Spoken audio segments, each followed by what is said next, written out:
Recording in progress.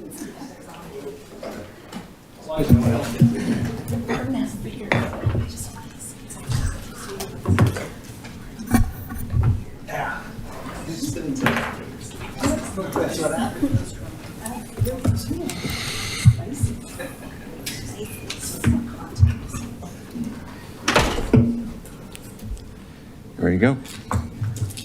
All right. Good evening, everybody. I'd like to call to order the meeting of the Town of Superior Town Council, the Superior Metropolitan District Number 1 Board of Directors, the Superior McCaslin Interchange Metropolitan District Board of Directors, and the Superior Urban Renewal Board of Commissioners meeting for Monday, January 13th, 2025. Can we all please rise for the Pledge of Allegiance? Pledge allegiance to the flag of the United States of America, to the republic for which it stands, one nation, under God, indivisible, with liberty and justice for all. Roll call, Lydia. Mayor Lasis, Here. Mayor Pro Tem Jason Serbu, Here. Councilmember Neil Shaw, Here. Councilmember Stephanie Miller, Here. Councilmember Jen Cowish, Here. Councilmember Mike Foster, Here. Councilmember Heather Craycraft, Here. Town Manager Matt Magley, Here. Town Attorney Nicholas Hartman. Here. Thank you. All right, up next is item 2C, which is approval of the agenda. Do we have any changes to the agenda? Otherwise, I'll entertain a motion to approve. I want to pull 5G and 5J. Okay. 5G and 5J have been pulled off the consent. Any other changes? Otherwise, I'll entertain a motion to approve with those changes. So moved. Got a motion from Councilmember Shaw. Second from Councilmember Craycraft. All those in favor? Passes unanimously. And we are on to item 2D, which is our board reports, council member reports. Who'd like to go first? I'll go first. I think first I just want to acknowledge, I know our whole town is watching and feeling the fires in LA. It's tough.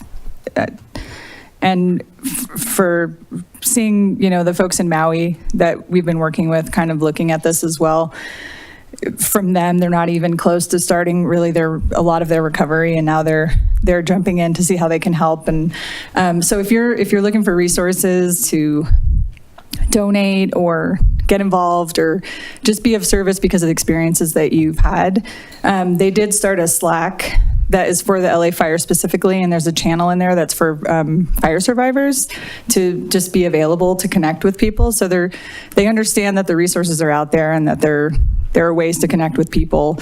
And I think, just having some patience with what their needs are, because they're still trying to finish the event. So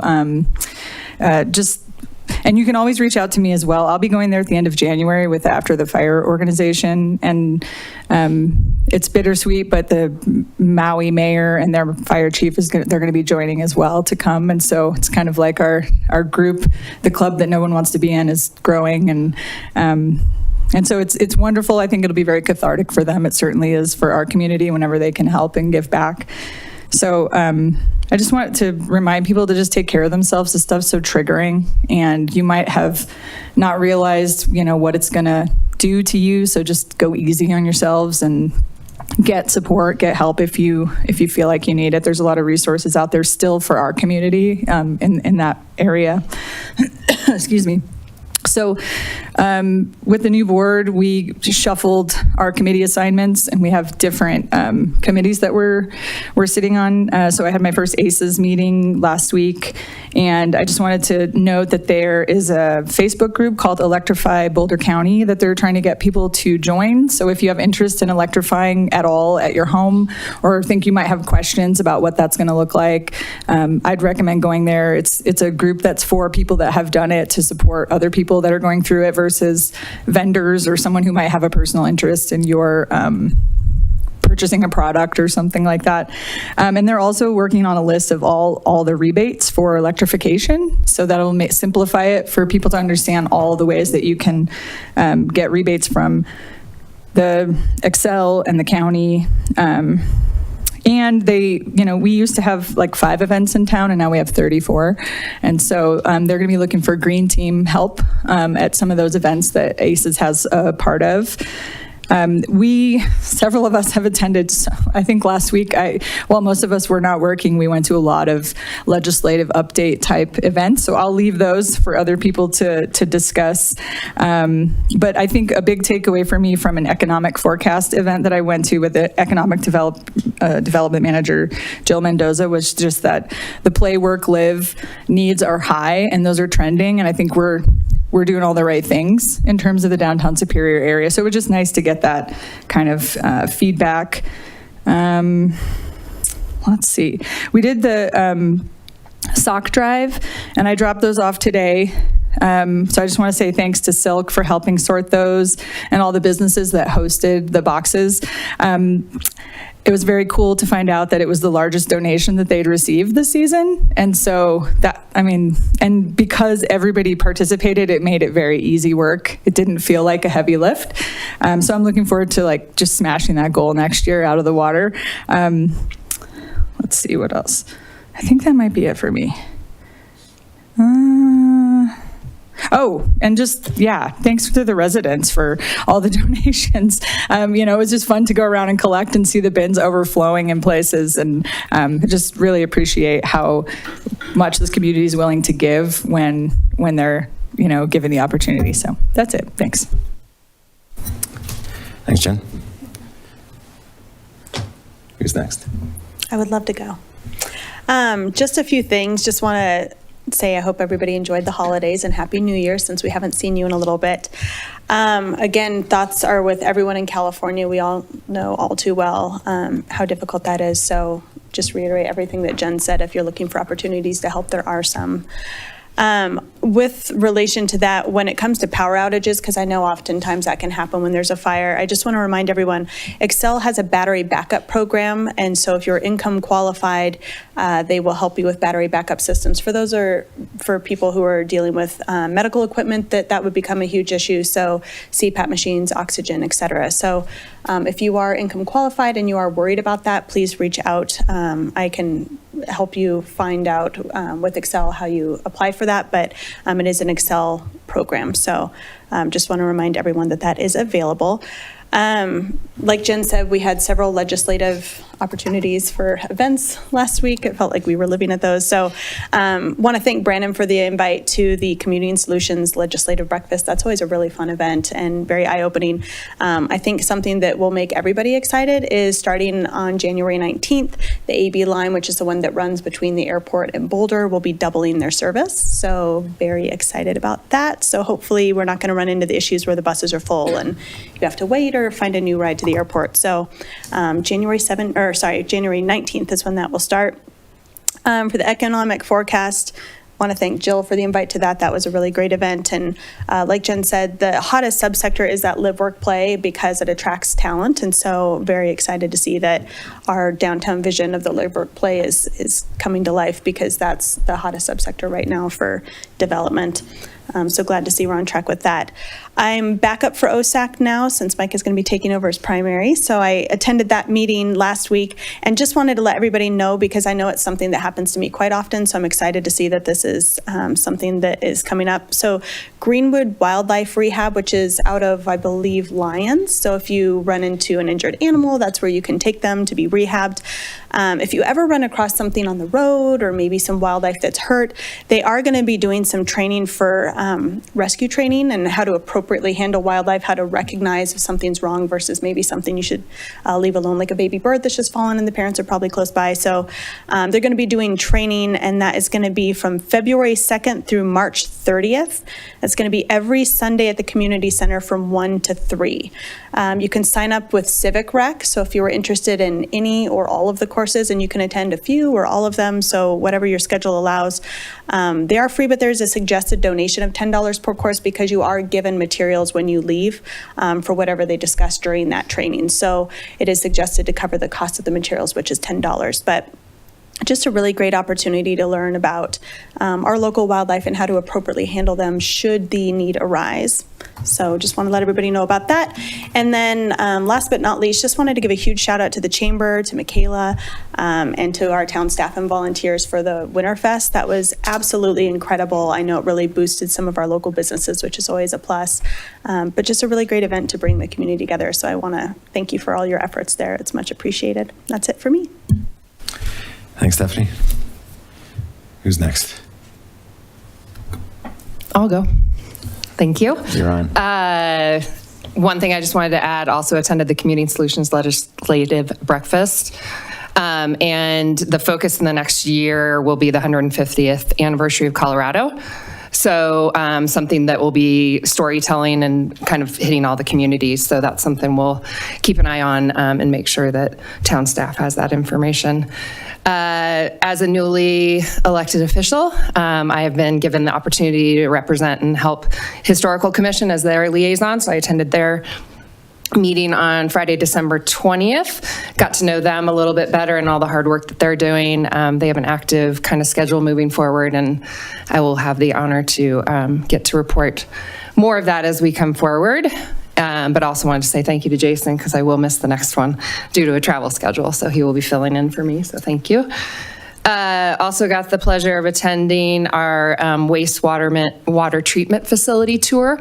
It was quite a highlight. I think we all enjoyed it. There were a few of us there. And just really wanted to thank staff for that opportunity because it was something that might enlighten you if you ever have the opportunity to go see it and appreciate what our town does.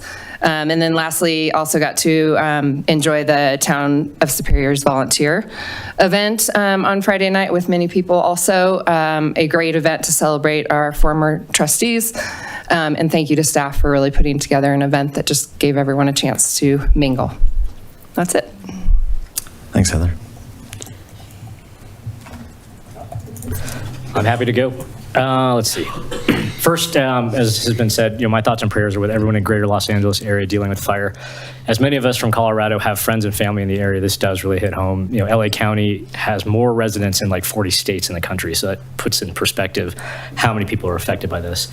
My sincere hope is the fires can put out soon and we can start to work together as a country for the affected residents by this fire. 12,000 homes and counting is not going to be easy to recover from. And as we all know, the fire affects far more people than those just directly by the flames. Smoke damage is going to be significant, and it's something that, unfortunately, Colorado has led the way in trying to understand what that means. Just a reminder when it comes to starting to help the people there, donate to reputable organizations and be wary of GoFundMes that are not specific to who they may be trying to help. We had many GoFundMes set up here that were not clear about how they're directly affecting residents. I do think GoFundMes are great because they do get money into homeowners and residents very quickly, but they're also ripe for a lot of fraudulent use. On December 17th, I was the only attendee, along with Brandon, for the Torrey's Peak Neighborhood Calming Meeting. So hopefully that gets rescheduled, perhaps for a time that's less chaotic with the holidays. I want to close the loop on a question that was asked in public comment at our last meeting. Mr. George Kuffner suggested that the town had made a $200,000 ransom payment to a fake account that claimed to be Excel. So it turns out our staff did make a $2,000 payment to a fake Excel account, and how it happened could be the same for any of us. A fake account threatening to shut off the power that spoofed real names and email addresses from Excel.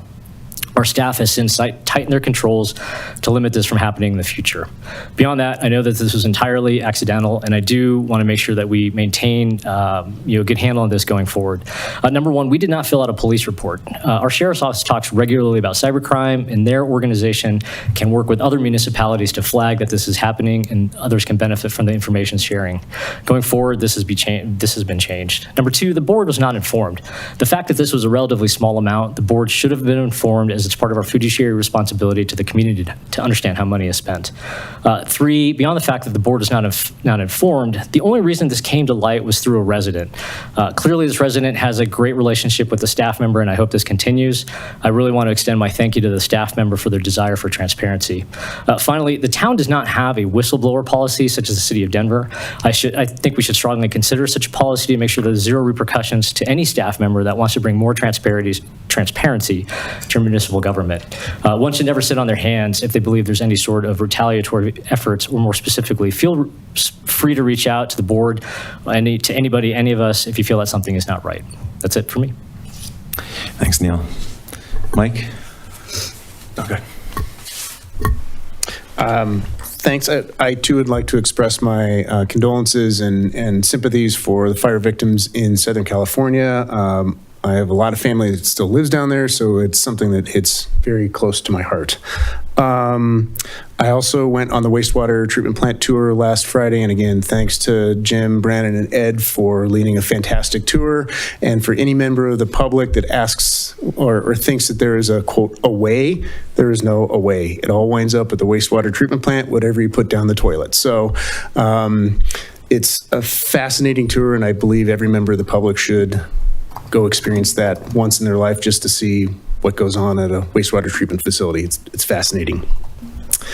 I am a newly appointed representative for Silk, and so we held our first meeting, and I just got to say, it is so empowering and exciting to be in a room of youth that are going to be our future leaders.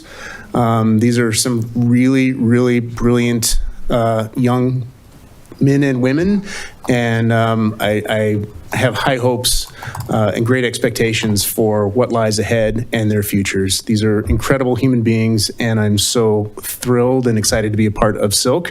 And with that in mind, they are planning a wonderful Parents' Night Out event for Valentine's Day. February 14th. So if you are a parent with kiddos between the ages of 6 and 12 and are looking for an excuse to have a date night, you can drop them off at El Dorado, and there's going to be a bunch of events to keep the kids entertained while you go have your Valentine's Day date. So Silk is also working on another event for March, and I'll share more about that once we get more details. But those are my reports for now. Thanks, Mike. Jason? First of all, Happy New Year to everybody, and for those that always come to the board meetings, thank you for coming. Also, I have to throw out my deepest condolences and sympathies for those affected by the fire. Having myself been affected directly by the fire, the Marshall Fire took our house.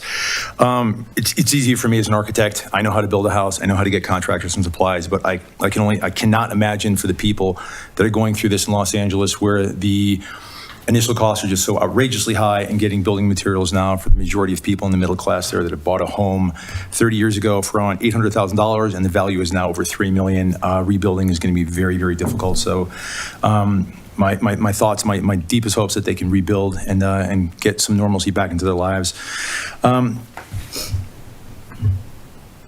I ran for a council seat this time. Of course, it wasn't council yet because we hadn't gotten the home rule passed yet. But one of the number one thing I wanted to do was economic vitality for the town. I wanted this town to have a very, very good economic core. I wanted downtown, I wanted Brixmore and the Safeway Shopping Plaza to be packed full of retail and commercial.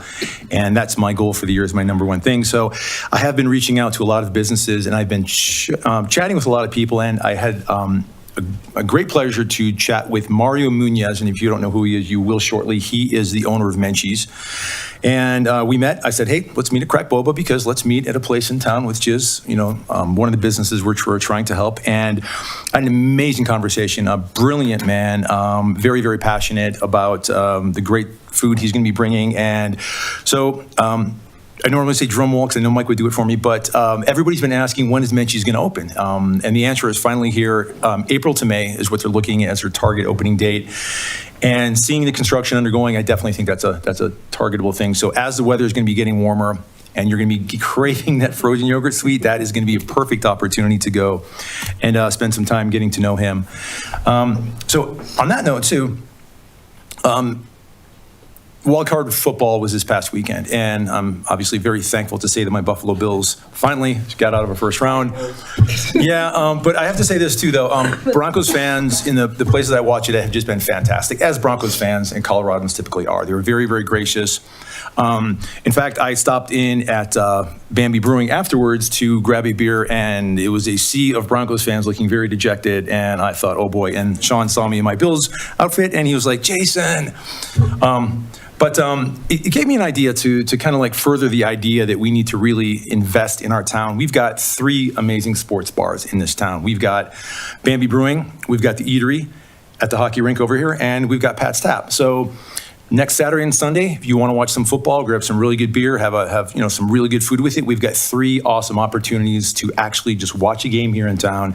The Broncos are out of it, but hey, there's some really, really good football going on. So let's support our local businesses, get out, have a couple beers, have a soda, have some chicken wings, and just, give back to the community in any way we can. Which brings up my next question. It's all about economic development tonight for the town. Last month, before Christmas, I posted on the Superior community page that you can do all of your Christmas shopping in the town of Superior, no matter what it is. You can do car service. You can buy a car, a Tesla, if that's what your thing is. You can get furniture for your home. You can get clothing. You can get travel and luggage if you want to go on vacation after the holidays. You can obviously dine here. You can get, I think, pretty much everything you possibly can. So I focused my own shopping for this Christmas on the town of Superior, and I pulled it off. So we do have a fantastic variety and range of businesses to cater to pretty much every need on the retail side. And this council is going to be doing everything it can going forward to get more. We're going to work very well with Carmel. Jill Mendoza, our economic development director, is fantastic. She's doing a fantastic job getting more businesses in. And on that point, I'm going to be starting to throw out a little bit more trivia on the Superior community page. And it's going to be about the local businesses here, but it's not going to be something easy. It's not going to be something you can figure out by going to their website or calling one of the people. You have to go there. And when you're there, you can shop, or you can get a drink, or you can do whatever you want. And I'm going to start that tomorrow.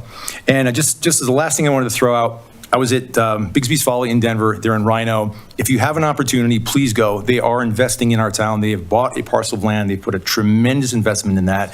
They are going to be starting construction very shortly. They've got a wine club, which is phenomenal. And I'm going to start the trivia tomorrow with Bigsby's Folly. So you'll have to see what it is. And in order to answer it, you'll have to go down there yourselves. And when you're there, hey, have a glass of wine. So we're really going to work hard in getting you guys everything we possibly can for the town of Superior and making it successful. And I just also want to reach out and thank Leslie and Michaela who are here tonight, who've just created an amazing environment in downtown and all over the town about hosting events that cater to everybody, but also help our businesses. So I'm really excited for this new year about really helping out with businesses. And I think I've talked for way too long, so that's all I have. Thank you. All right. Thanks, Jason. Good evening, everybody. Happy New Year. Good to see you all. Hope you had a nice holiday. I also want to extend my sympathies and condolences to all the victims of the fires in Los Angeles. But at the same time, I want to extend my thanks and appreciation to Mountain View Fire District and all the other fire districts in the area that are sending firefighters, trucks, resources to actually combat the fire that's still raging as we speak. So there have been, I think, 8 different states that have sent resources already, and I think that that's bound to grow. So thank you to our first responders and to all the first responders for doing everything that they can to fight the absolute devastation that's going on there. I want to thank Michaela Gregg for the fantastic volunteer appreciation event that you put together on Friday night, and all the volunteers who participated at the event and just who give so much time and effort to this town. And also I want to extend my appreciation to trustees McCool and Hammerly for their past service on the town board. One of the things that came up on Friday night is that there's a new art exhibit that was launched at the Superior Community Center from our CAPS chair, Andrew Vaughn. And he has a photography exhibit that is on display that's going to run through March 31st. It is called In My Orbit, and it features various shots with a unique perspective of the sun. So go check it out. It's really cool. And I love the rotating art exhibits that we have at the Superior Community Center. It's just a really wonderful thing. And lastly, I wanted to just point out that the town has a new website. So if you have ever tried to navigate our town's website, it was definitely in need of an update. So thanks to town staff for putting together the update. It's so far so good. It's working really well. I'm able to find everything that I'm looking for, and it's a lot cleaner, a lot more streamlined. So if you haven't checked out the new website, let us know what you think. Let us know if there's any problems that you see so we can get them fixed out. And that's what I've got for tonight. Town Manager, Matt Magley. Thank you. Good to see everyone in the new year. Nothing to report. Town Attorney. For the first time maybe ever, I do have something. All right. So when we passed the charter requires, among other things, there was an ordinance tonight changing the board to council and code. That there's a lot of procedural stuff. 2 ordinances where I do want your guys' input is, the first one is a campaign financing. So we have to pass some kind of Fair Campaign Practices Act-like thing.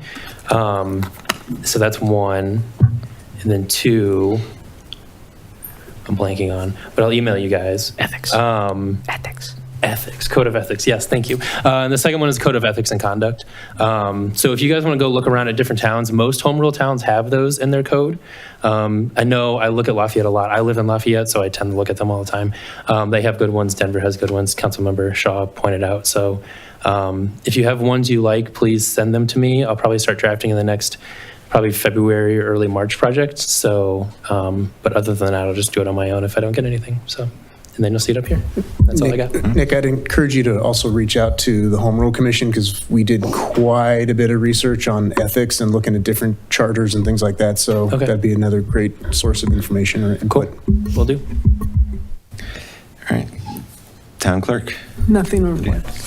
Okay, we're on to item 2E, which is public comment on our consent agenda presentations and non-agenda items. If you'd like to make public comment and you're here in the boardroom, we have a sign-up sheet over at the council desk right there. Please give your first and last name and the town in which you reside, and you'll be called on in the order in which you sign up. If you're participating via Zoom, please use the raise hand feature, and I will call on you in the order in which I see your hand raised. We limit public comment to 5 minutes per person. And with that, Mr. Walker. Good evening, everyone. Just want to wish everyone a happy new year. I hope the holidays were good for everybody. I find it a little interesting that Mr. Servo is now Mayor Pro Tem. Congratulations. And I wanted to just provide just a friendly reminder. I don't have very many prepared comments tonight because in retrospect, I don't like my comments when I don't prepare them, and I was just not prepared, so I'll save most of my comments for the next board meeting. But I did want to remind the town board, because we have some new members, that previously I have said that there's only 2 ways that I can affect change in this town board, and that is through my words and any kind of economic financial impact. I mean, basically, those are the only ways that I can see that I can affect some kind of change. Obviously, my words are my words, and I accept that. But the financial impact, I think, given the fact that last year $600,000 was spent on the airport lawsuit, and this year there's probably going to be that much, probably even more, is going to be a big deal. So in that regard, Mr. Hartman, you got your pencil ready? So you want to take a look at case number 11-CV-03294. This is the case of the Town of Superior versus the United States Fish and Wildlife Commission. Some people, most of the members here probably don't remember this case because it predates you. This happened in 2011. It took about 4 or 5 years for the town board to litigate it. Obviously I have some opinions about it, but it doesn't really matter. But what I do think is important is the town lost their case, and then they lost it on appeal, and then the court awarded financial judgment. The town's supposed to pay the attorney's fees of the U.S. government. And I can find no record of that. And I've been in contact with the court about this. So we want to make sure that those tax dollars do get paid this year. And I'm going to be working on that. So that's one aspect. And, so I can't imagine that's going to be inexpensive. But it is what it is. And you lost the case, so you're going to have to pay those fees, hopefully. I'll make more comments, mostly about the airport at the next meeting. Like I said, I'll be better prepared. And I look forward to this year and working with you folks. And hopefully we can get some constructive change at the airport and outside of lawsuits. So have a good night and talk to you guys soon. Thank you for your comments. Any additional public comment here in the boardroom? All right, seeing none. Anybody on Zoom like to give public comment? Also seeing none. And with that, public comment is closed. And we are moving on to items 3 and 4. We have no presentations, no project updates, so we're on to item 5, which is our consent agenda. We have pulled items 5G and 5J. So at this time, I'll entertain we do have a resolution, right? I'm sorry, proclamation. So we want to read the proclamation.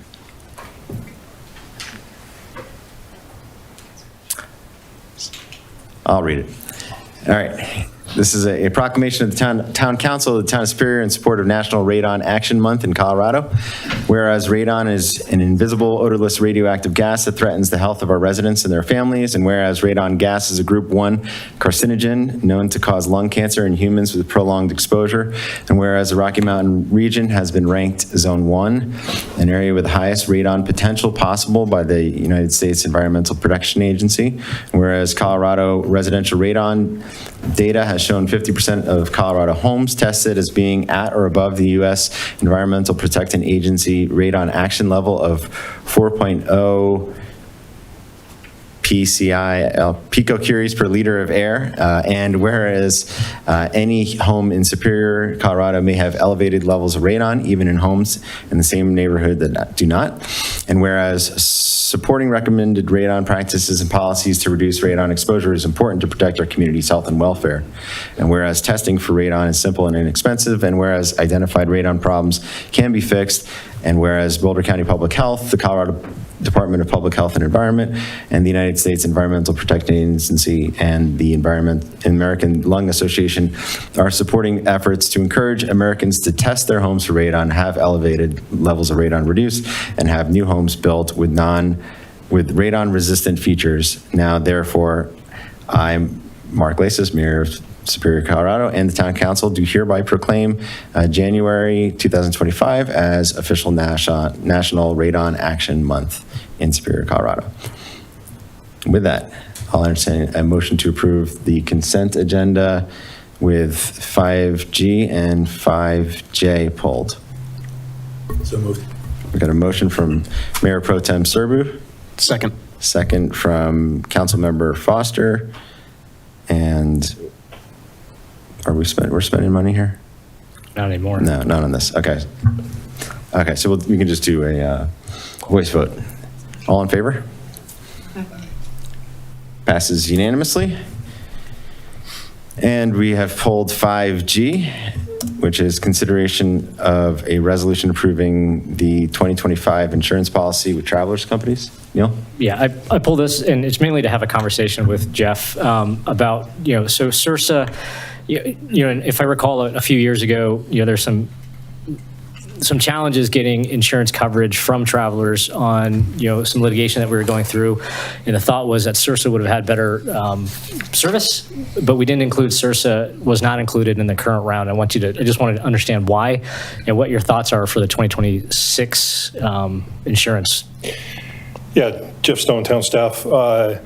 Couple things. We did reach out to them, got some information. The biggest thing was they pool their limits. So because it's a pool of municipalities, what they do is for the insurance limits, they pool them. So what we had is kind of apples to oranges in comparison between them and Sursa, or Sursa and Travelers, because Travelers is our limits are our limits.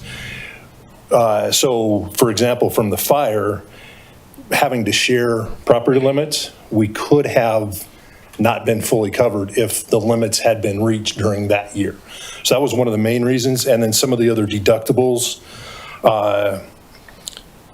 were higher than what we've got from Travelers. So again, when we go out, every 4 years, we bid these out. The reason we did it kind of a, get quotes from the ones that kind of bid in the past was just because of the higher rate we had this year compared to last year. And so that was the reason we started looking at this. And again, one of the biggest reasons is because of the loss control and just losses that are happening in Colorado. And part of our insurance is also based on our budget. And because we're paying off debt this year, that actually increases the budget, which increases some of our insurance lines.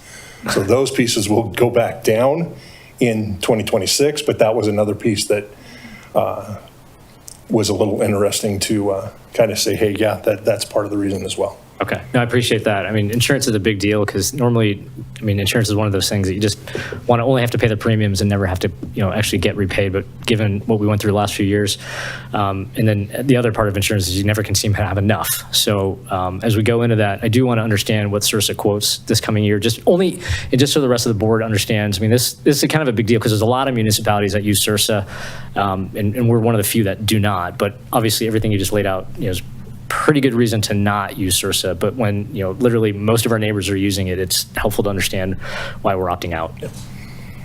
So that's it for me. Okay. Any additional questions from the council? All right. If not, I'll entertain a motion to approve Town of Superior Resolution Number R-3. Well, I forget to read it. Series 2025. A resolution of the Town Council of the Town of Superior approving a quote for the town's insurance for the Travelers Company, Inc. So moved. All right, we've got a motion from Councilmember Shah. Second from Councilmember Foster, and a roll call vote, please. Councilmember Miller, Yes. Councilmember Foster, Yes. Councilmember Craycraft, Yes. Mayor Pro Tem Serbu, Yes. Mayor Lasis, Yes. Councilmember Shaw, Councilmember Cowish. Yes. Yes. Okay, passes unanimously.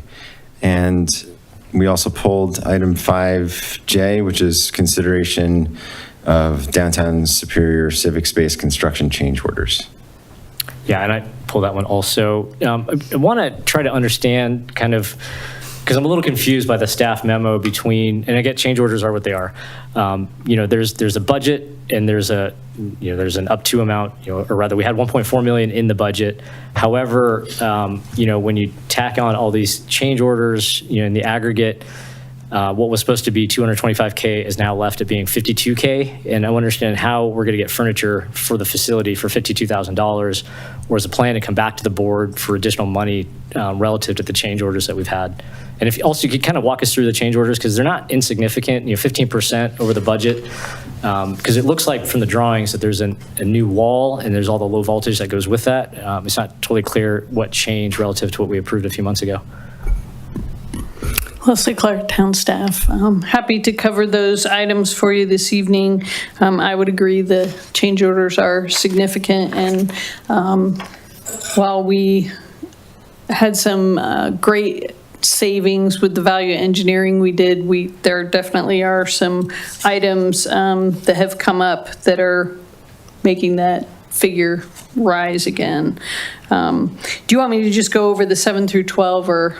In the aggregate, number 12, we can talk about separately because I don't know why we're doing that one. But all the other ones, I do understand they're, related to the addition of the wall. But if you can kind of just give us a big picture of what changed and why. Sure. The change order number 1, which was the partition steel, we had an operable wall that was designed on the second floor to allow that large open event space to be subdivided, so we could use it for smaller activities and multiple activities when needed.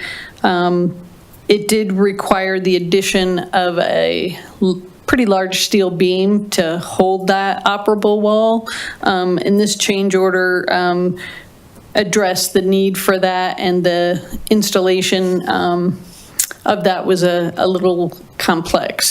So that covered the addition of services to get that steel beam in that pretty much runs the width of the building on the second floor.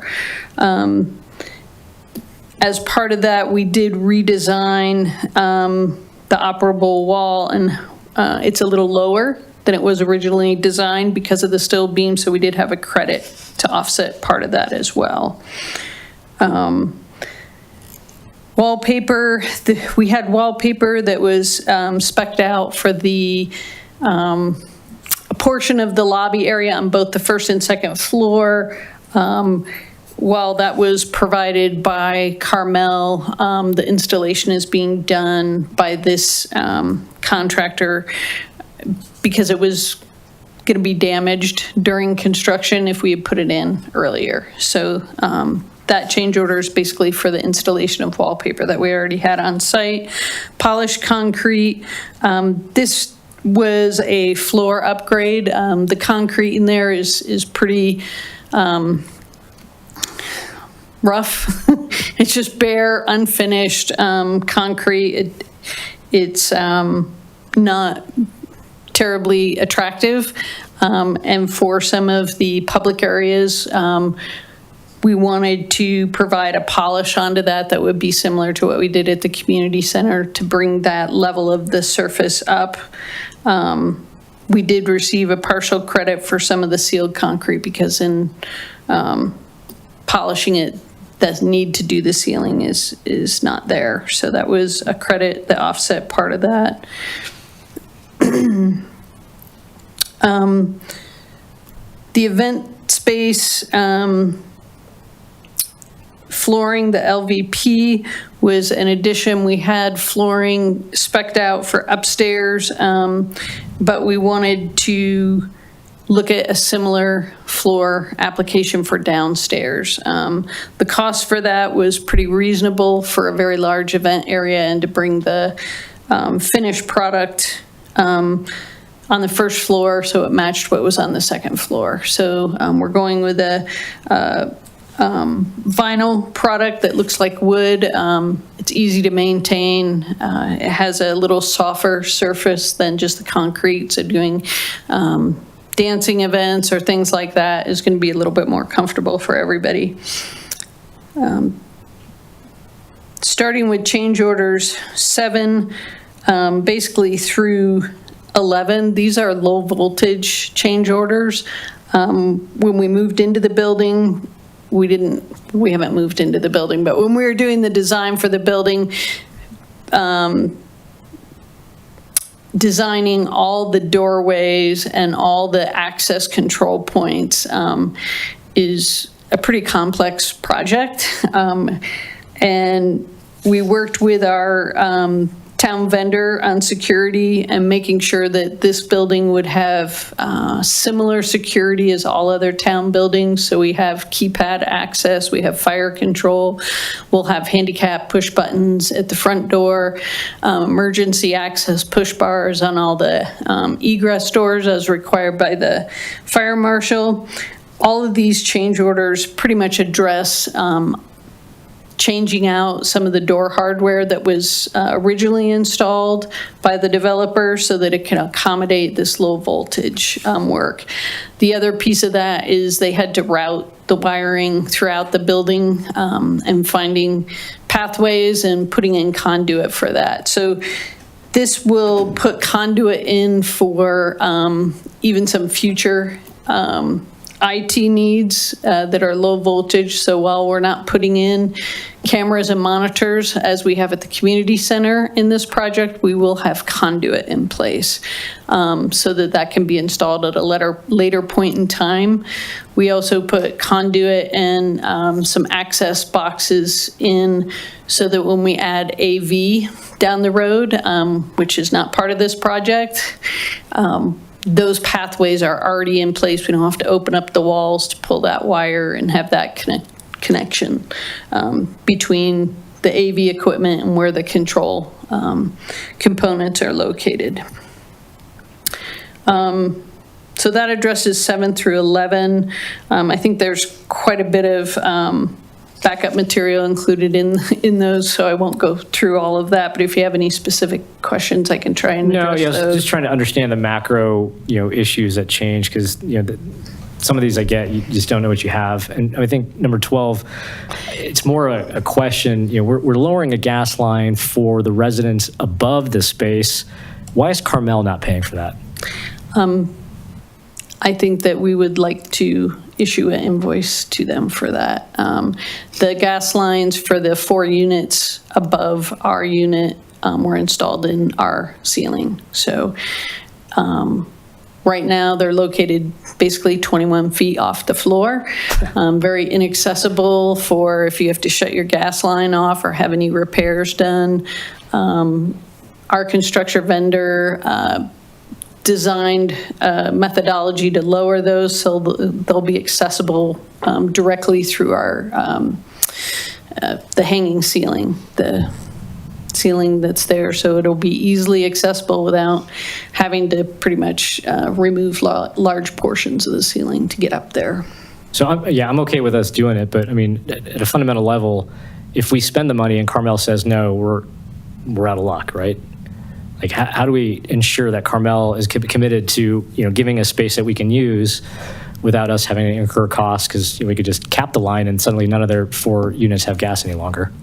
Yeah, I mean, it is a challenge in a shared shared building where we're basically a tenant along with other folks there. But I believe it was not a great design to put somebody else's utilities in our public space. And they did bill us $3 million out of our 10 for the space. So let's make sure we get a space that meets our needs without having to incur a bunch of additional costs, because Carmel, like you said, didn't necessarily design the best building. So yeah, I'm okay moving this forward. I do have one question, just as the staff memo alludes to, staff offices, that relates to staff that's going to be working at the community space, or are we going to be able to shift some of our Parks and Rec staff into the space? We're still working through the exact details. We will have staff there that are going to be working directly, programming that space, opening and closing that space. But we're also contemplating moving some of our event staff there since we're doing so many events in downtown. There's a little bit more storage in this building than at the community center, not a lot, but that's one of our strategies for staff office space. And I guess I need to circle back to my first question. So we had $225K sort of in the budget for change orders and furniture, but now that's $50K for furniture. So what is the plan? Just a bunch of inexpensive furniture, or some other? We are working with our furniture vendors to look at needs. We are probably going to start off renting furniture for some of the events because we don't really know what the demand is going to be for events upstairs, but for static furniture that'll be in the open spaces, the community spaces, we are going to look at some potential savings in other projects, or we will need to come back to the board for additional funding. Okay. And just a last comment, in the future with the memos, for something like specifically change order 12, where we think Carmel should pay it, let's just put that in the memo, so I don't have to drag you up here and ask you that question. Because, let's be very explicit where we think the building was not designed appropriately and we're incurring costs because of what they did, so that because the unfortunate reality is this entire conversation is not going to be in the minutes. What's in the memo needs to be in there so we can point to it and say, Carmel, see, this is what we're doing because of your space. So I'd like to make sure that we capture these comments appropriately. Absolutely. I have a question. Actually, just really quickly, do we have a contingency fee for this project? No, when we conducted the value engineering, we pretty much wiped out all the contingency for that. Okay. Neil, one thing to keep in mind, and I've done tenant finish before, and it is by far and away my least favorite, and I've done prisons. So to let you know, I don't like doing I totally work, understand contingency, but because there isn't contingency, we're going over. But think about I've never seen a tenant finish where the as-built drawings are even close to being accurate. So a lot of things I'm sure that you're seeing on here, this wasn't there, this needs to be moved. You've run into something, the gas lines are at the different heights they shouldn't be. You have to cap them, move them. I totally agree that, yeah, we should discuss with Carmel, but I think a lot of this too has to do with Carmel is a residential developer who's building commercial spaces that we're going to try to use for retail or for town uses. So I don't necessarily think the onus is on Leslie and staff. It's more or less on, we had a budget for this. We tried to do as much as we could within that budget. And then there was always, never have I worked on a project, even my own house I'm building, there's always a change order. There's always something's gone up or something's missing or we can't get a part or this isn't going to fit, so we have to rely on something that's even more expensive just to get it to be apples to apples. I think, Leslie, anything like this we're going to run into, I knew even the price you gave us, we were going to have overruns on this and there were going to be things that were going to come up. But, I definitely would love to have a conversation. If you want to have it with me with Carmel and sit down and say, show us the drawings, show us, you guys did the as-built, what can we do on your end? Because if you didn't put it to the way that we can actually develop the space in a proper manner, we shouldn't be on the hook for that. So I think let's have the conversation, you. Yeah, this one's $2,000, right? Like relative to the 1.4 million we're spending, this is a rounding error of a rounding error. Yeah. But it's principle, right? This is also, when you talk about developers, a lot of the tenants that are doing the commercial spaces now are running into the same thing.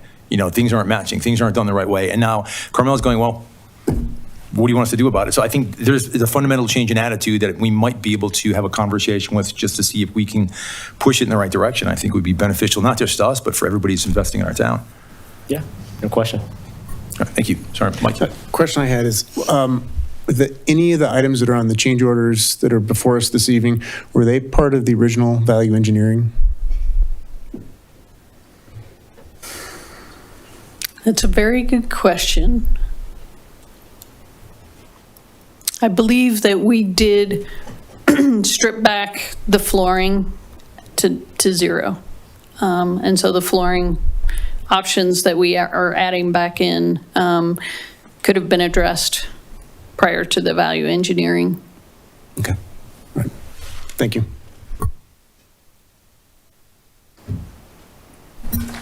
All right, any additional questions for staff?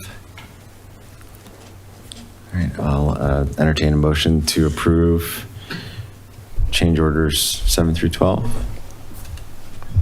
So moved. We have a motion from Councilmember Shah. Second. Second from Mayor Pro Tem Serbu. And roll call vote, please. Councilmember Miller? Yes. Councilmember Craycraft? Yes. Councilmember Foster? Yes. Mayor Pro Tem Serbu? Yes. Mayor Lasis? Yes. Councilmember Shaw? Yes. Councilmember Cowish? Yes. Thank you. All right, passes unanimously, and we are done with our consent agenda. And we're moving on to item 6, which is our silk appointment by way of vote. We've got 2 applicants and 1 vacancy. That's correct, Mayor. We have 2 applicants for one vacancy on Superior Youth Leadership Council. The town clerk has ballots for council members to fill out, and then she'll tally and see if there's a majority support for one of the candidates. I believe the committee also sent comments to the council as well.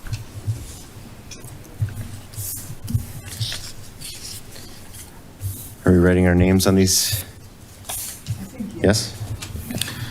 Yeah, we'll need that in case we get an open records request.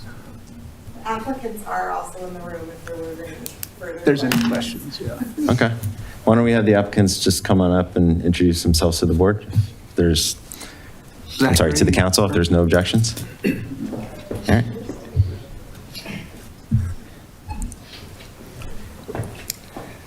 Hi, my name is Zach Smith. I'm a senior at Monarch High School. I think I'd be a good spot for Silk. I am enjoying leadership activities. I am in a Stake Youth Leadership Council, which happens to have the same acronym. I am a 3-year member of DECA, and I think it would be a great experience to be able to participate in SYLC. I think that you guys do a good job running that and giving kids experience with leadership and almost political leadership, which I think is a really cool experience, and it's just something that I would like to have. Any questions? Any questions for the applicant? I was just going to ask 2 questions. Have you attended Silk meetings? Yes, I've been attending since September. Okay.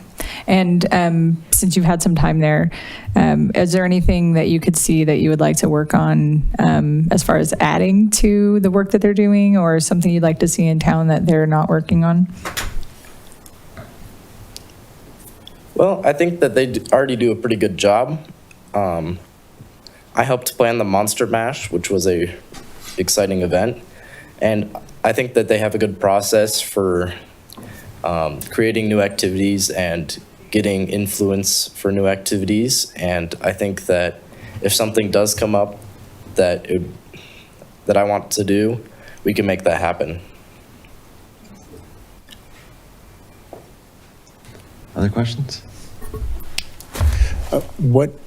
During your term, what are one or two things that you hope to accomplish? Well, I just want to help the residents of Superior have a good time with our Silk activities. I think they already do, but I think that it can probably be improved in some ways, like getting more participation and getting the word out more. I think that might be able to, because as a kid growing up, I did not know about Silk, but now that I do, I think we can do a better job advertising it, and that's what I'd like to contribute to Silk.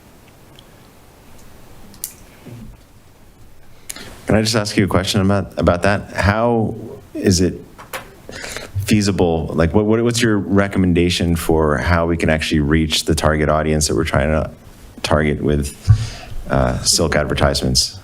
Because obviously, if what we're doing right now isn't reaching you, then we're not doing it right. So what's the better way for us to actually reach you? Well, they have been doing a better job, like, in the past year or two. But I think one thing that could be improved is more advertising in schools, because I feel like that's where a lot of the attendees that's where our target population is. So I feel like that's where we want to advertise. Because it's not advertised as much at school, it's more of word of mouth. That's how I came to know about it. One of my friends was on it, so he told me about it, and that's why I'm trying to join. That's how I know about it. But I think if we advertised more at schools and got the schools more involved, then we could get a larger population at our events. And with regard to that, so when you say advertising at the schools, you're talking about on a bulletin board at school, like electronic communications that the school is sending out. I'm just curious as to what's the actual effective means through the school's channels. Yeah. We could do stuff like that. I know I've seen flyers up. Some teachers advertise flyers if you put them in their room. But even getting the word out to clubs or even on the morning announcements, or at elementary schools, they have a thing called Friday folders. I know we have a contact there, and we already do a really good job about this one. But they send papers home in the Friday folders to kids, and that they get to the parents, they get to all the kids, that gets people in. But I feel like we could do that with high schools. I'm sure there's some way we could figure out with high schools and middle schools that don't have that option. All right, thank you. I just got a fun question. And Zachary, I used to be the sub for Silk under Jen, and then Mike stole it away from me. But Mike is a fantastic person, so if you get this, you will have an amazing council liaison. Just a fun question. 20 years from now, what question, I know everybody says, what would you ask your younger self, but what would you tell your older self 20 years from now to remember about your time right now with your life? Anything, any advice you'd give him?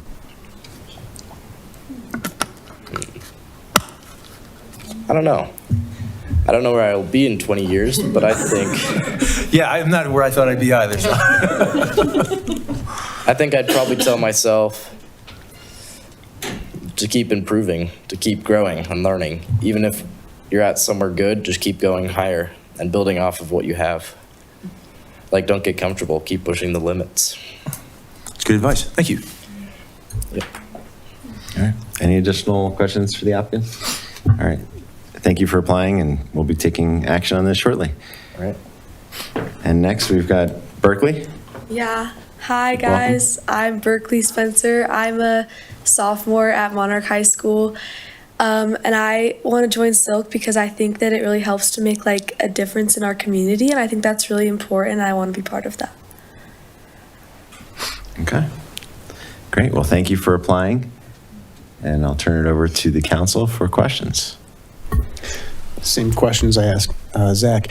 What are one or two accomplishments you'd like to achieve while on Silk?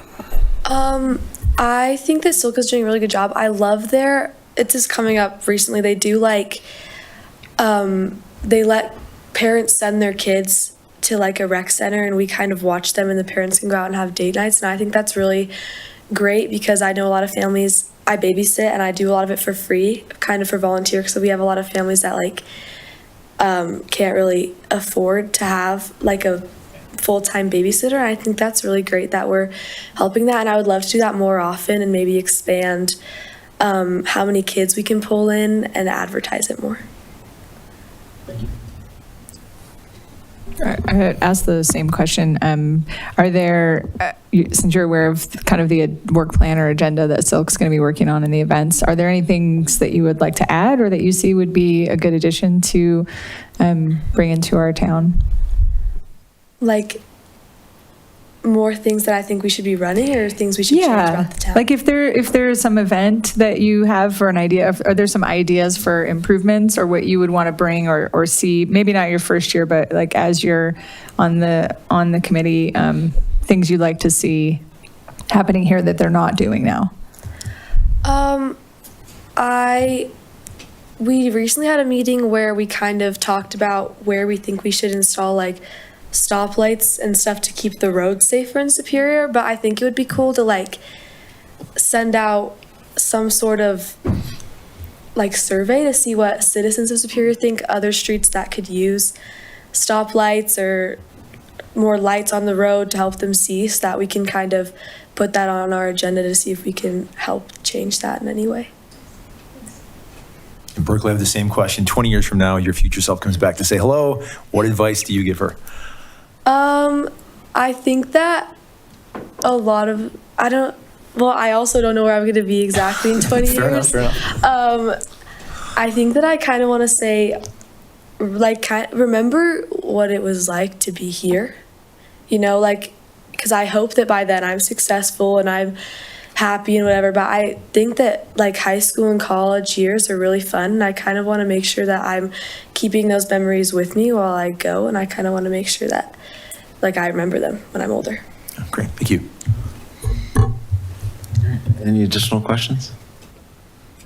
All right, well, thank you for your interest, Berkeley, and we'll be taking action on this. And I'll just say that obviously we've only got one vacancy spot to fill, and we've got 2 applicants, but vacancies do arrive from time to time, and we do fill appointments to Silk usually in August each year. So please stay interested in the event that you don't get selected. So thank you.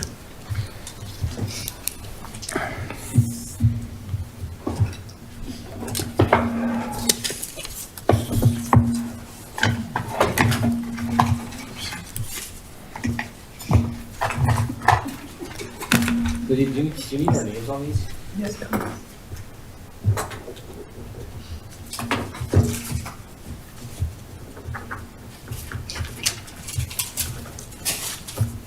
It's a great man. Good time. It is.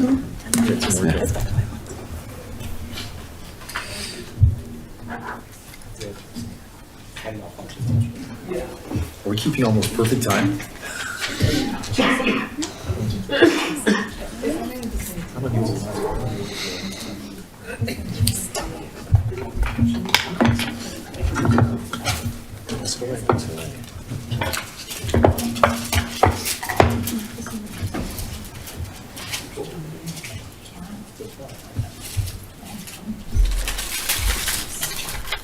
It was really close, guys.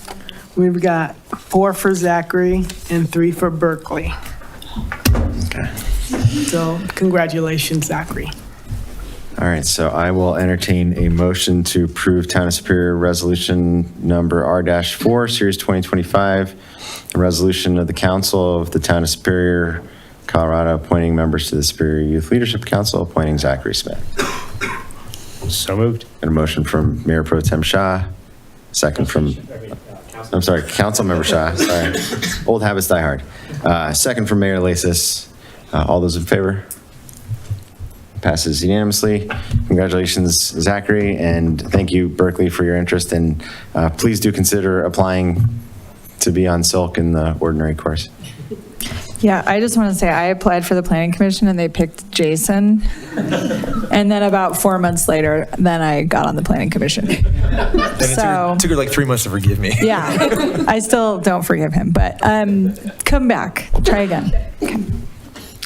All right, we're on to item number 7, which is consideration of approval for the Coal Creek pedestrian bridge design. Thanks, Mayor. Brandon has a brief presentation update for the council, and then we'll open it up for questions. Yes, good afternoon, Mayor and Town Council. See if I can find the presentation here. That's the next one. All right, Coal Creek pedestrian crossing project. So as our old board members or council members know, we were here on October 14th and we talked about the Coal Creek Ped Bridge project. We got some feedback from the board at that time. We did some public outreach. We finished the cultural resources and archaeological assessment. And we are bringing it back with that feedback and to hopefully get the design approved, but also hear your feedback on those things. So a little recap. We talked about this in October, but January 2021, the town board approved the agreement with Mile High Flood District for drainage and flood control improvements along Coal Creek. Excuse me, including a low water crossing. The exhibit depicted here is actually, I think, from November of 2021. So this was back when they were looking at the low water crossing. I will point out at that time, the low water crossing evaluation did include a path through Grasso Park for ADA compliance at that stage in 2021. Mile High Flood District, as you know, is leading the project. Olson Incorporated is the design consultant. And then Mile High Flood District selected Norano Civil Constructors for construction in 2022.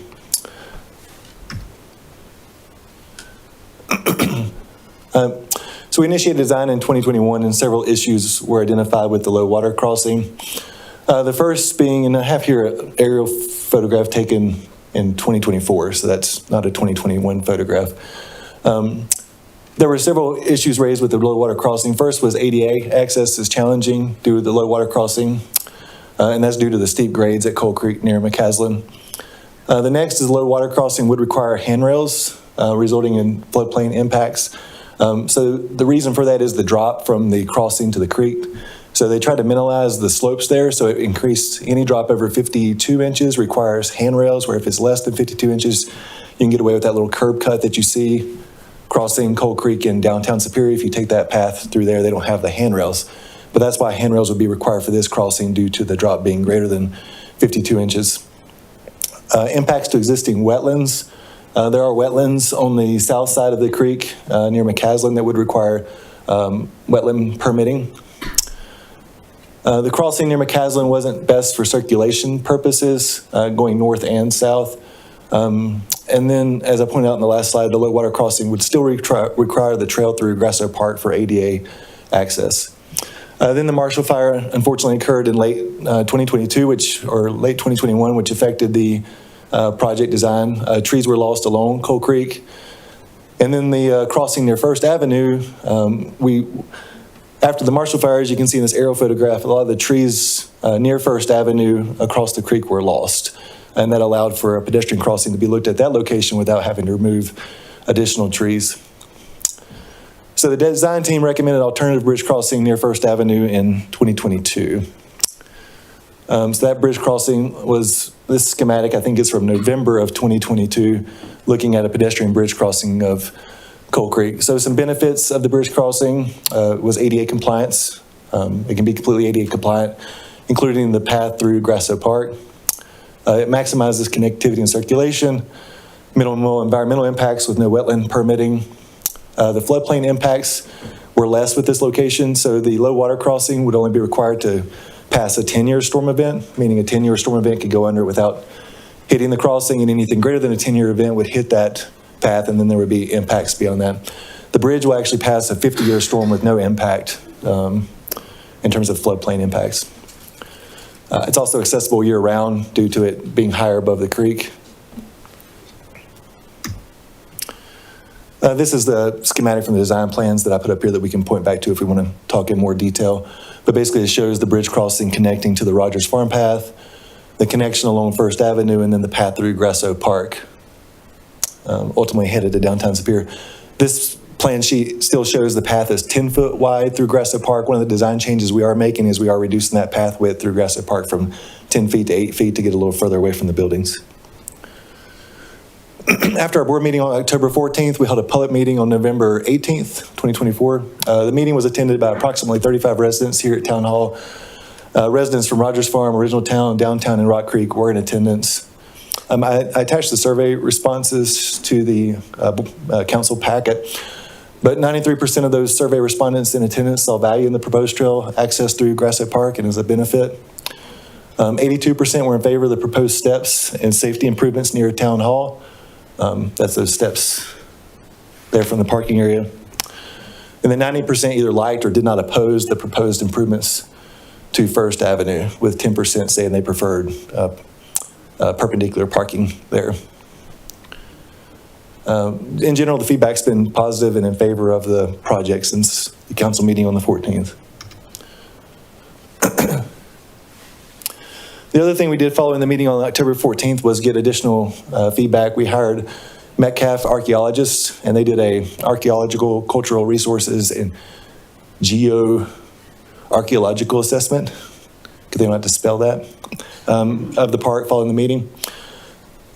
So some things I noted in the report, which I also attached to the final draft of the report. No buildings or equipment are being altered or directly impacted by the project. They did find that the addition of a new pedestrian path and bridge should not result in adverse visual effects to the historic homestead, and found no adverse effect to historic properties as a result of the project.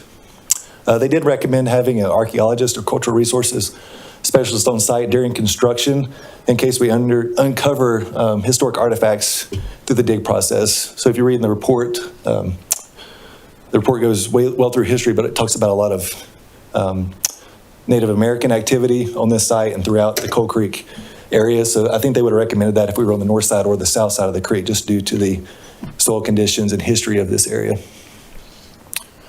The design does include a trail pull-off. You can see it around station 403+00 in the diagram. And that's something that was put in the design, but we could put placards there or other historical things to draw attention to the park so people could walk and stop and read about the park and the history of the site. The current status of the project, I did mention the trail width we're reducing from 10 feet to 8 feet in Grasso Park.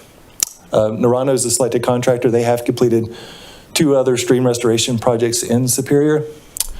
When we met in October, we didn't have the conditional letter of map revision approval from FEMA. We did get that in December, so the project has been, the permit's been approved by FEMA for the Clomer, so we can free to start construction now pending the council's direction this evening.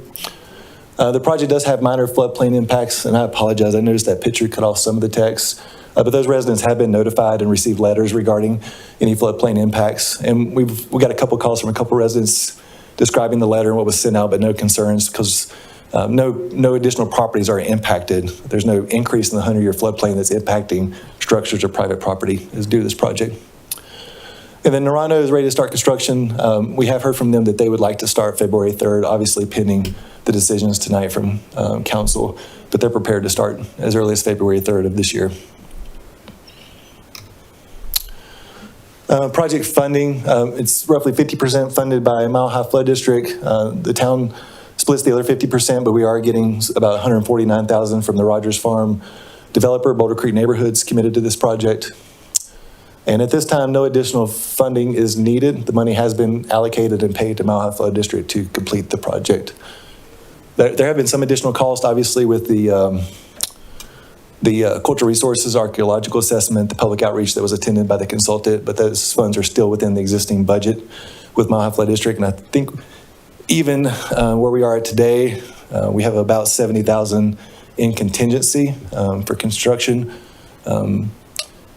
for the project to be completed. So obviously we could run in things in the field, but there should still be ample funds to complete the project as designed. With that, I will open it up to questions. Brandon, one I know that you said that you reduced the width of the sidewalk through the park from 10 feet to 8 feet. At the narrowest point, what is the measurement between the buildings and the trail now? I think at this point it'll be about 6 feet. It'd be the closest point from the actual trail to a building. And is it at all possible, if we want to tighten that up a little bit more, to almost bottleneck it down to one lane, since there's sight lines to where people could see, bottleneck it to one just around the buildings to allow more of a buffer? We could look at that, yeah. We could also look at we could put a fence or something there to keep the public away from it. We could look at that also if that's something the council would be interested in, but there's options there. Okay. It is a tight area. I mean, there's not a lot of trees in that area until you get right next to the creek, but we're pretty close between the tree line of the creek and the buildings. So trying to hug those trees as close as possible. Okay, thank you. This is more of a question for Nick, and I apologize I wasn't able to get back to you. But we had received a potential legal concern from a resident about the original resolution and what's before us tonight, and I was curious if there are any legal concerns that you're aware of. Yeah, thanks, Councilmember Foster. I saw that email.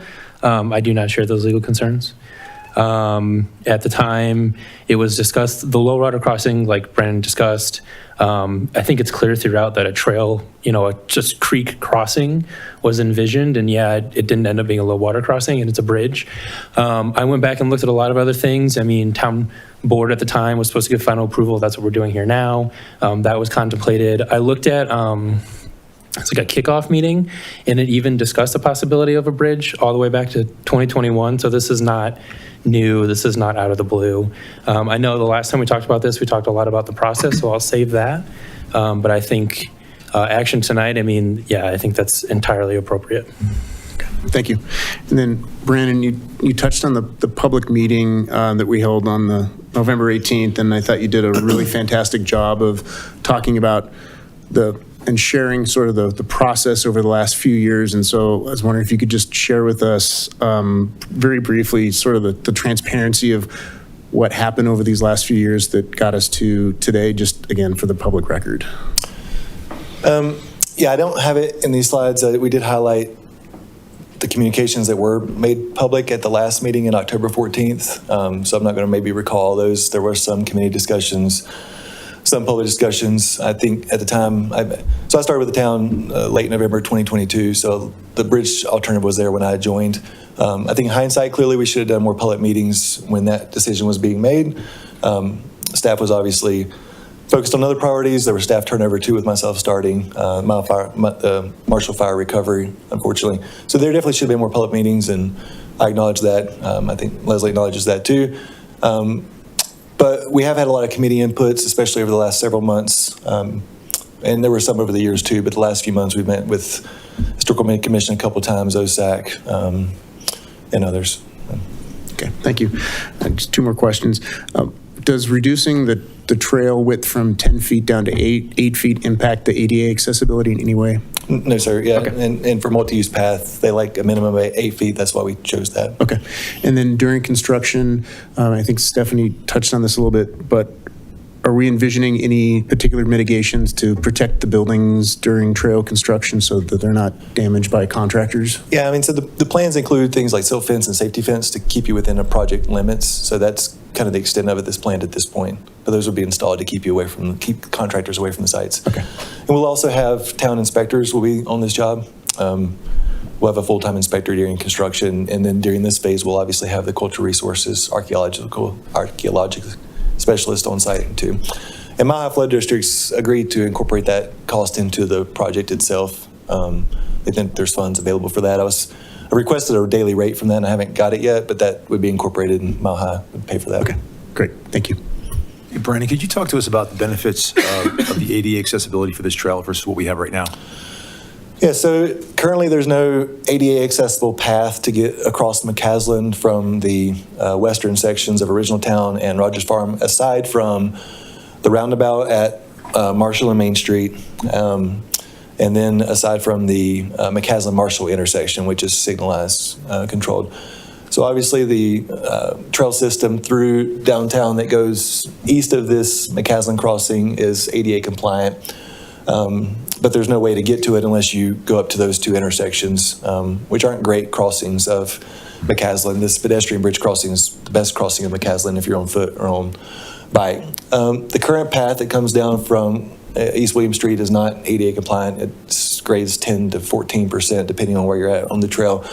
To be in ADA compliance, you can't have grades steeper than 5%. So this trail is actually having to replace some of the concrete between the existing path and the underpass to get to that 5% ADA compliance. So everything that's been designed as part of this project, including the connection to the Rogers Farm Trail, which will extend to the west to 2nd Avenue.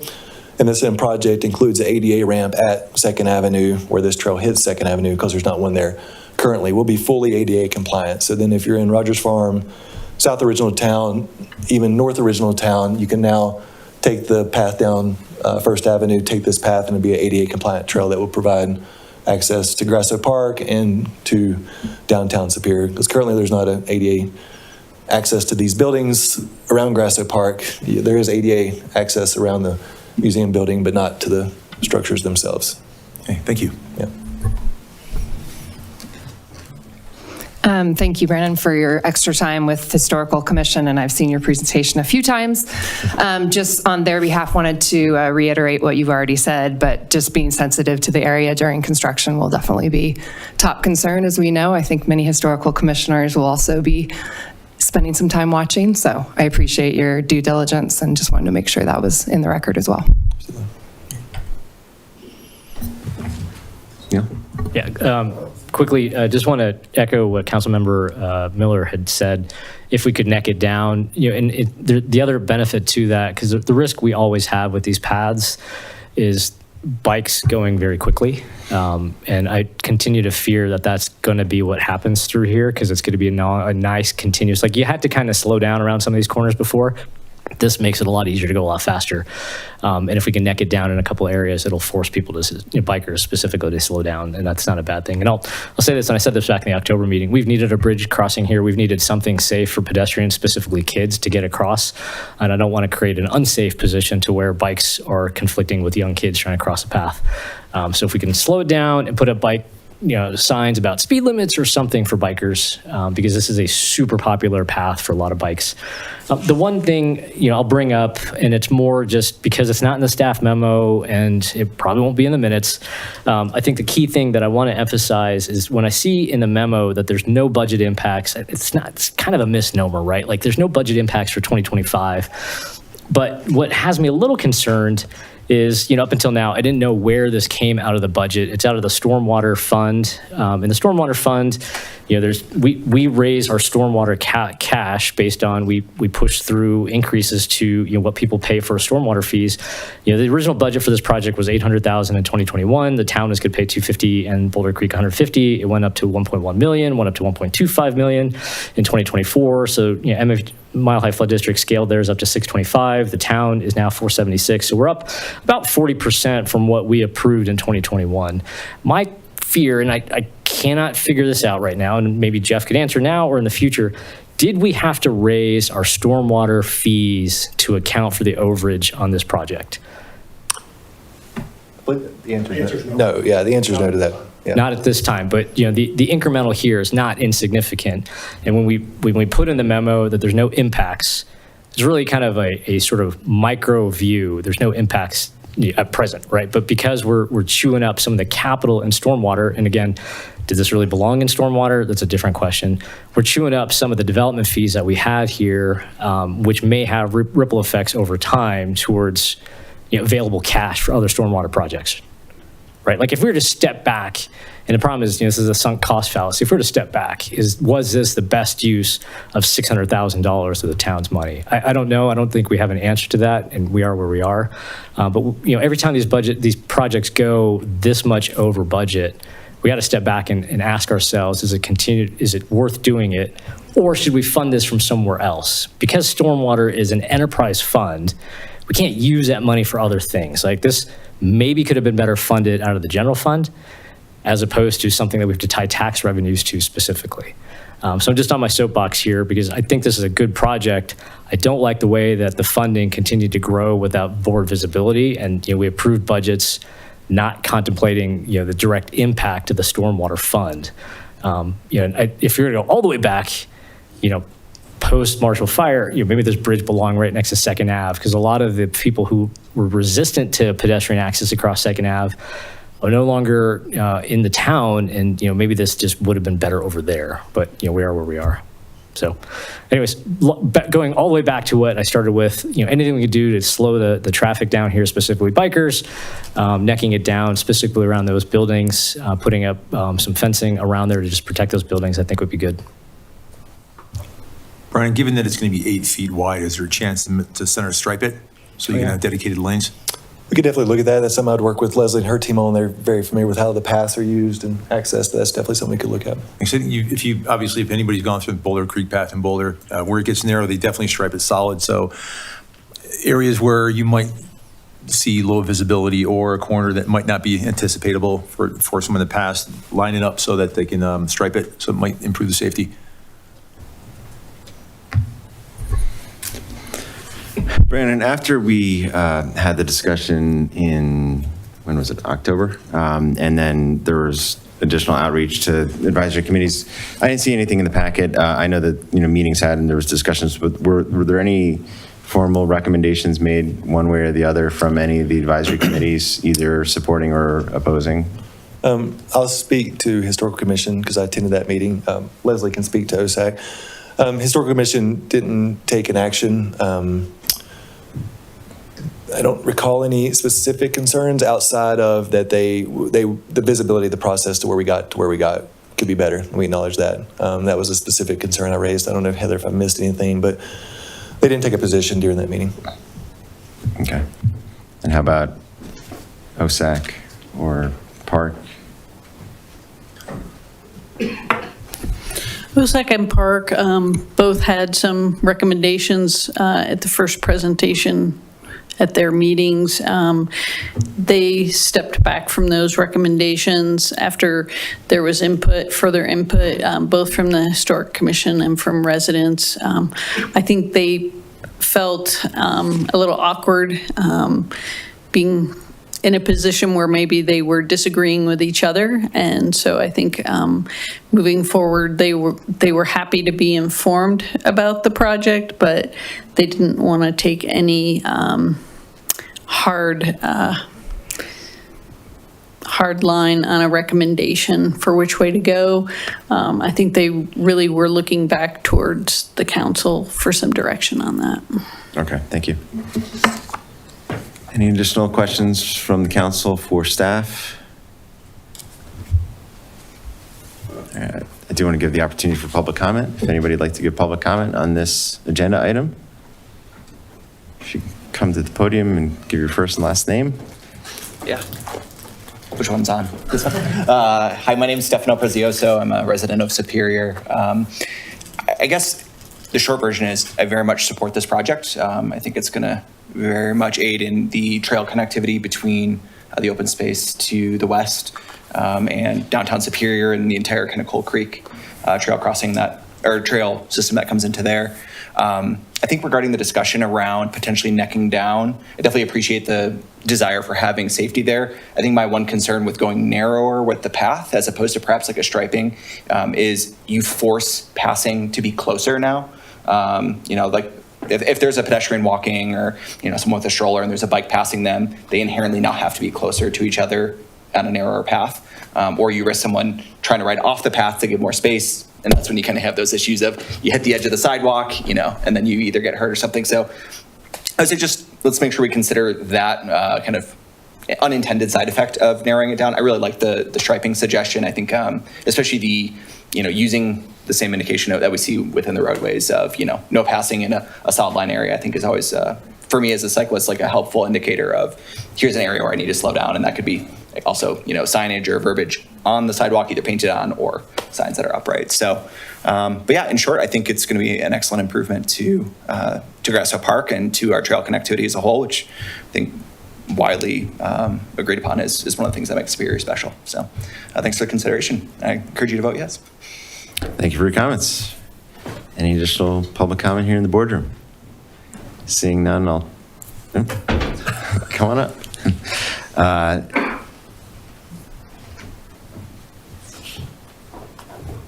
Robert Stevens. I'm actually the Parks and Recreation Advisory Committee Chair. Obviously, I'm in Superior, but more commenting just as a private citizen here, not the chair, that I also support the project. That's all I wanted to say. Great. Thank you. Appreciate your comments.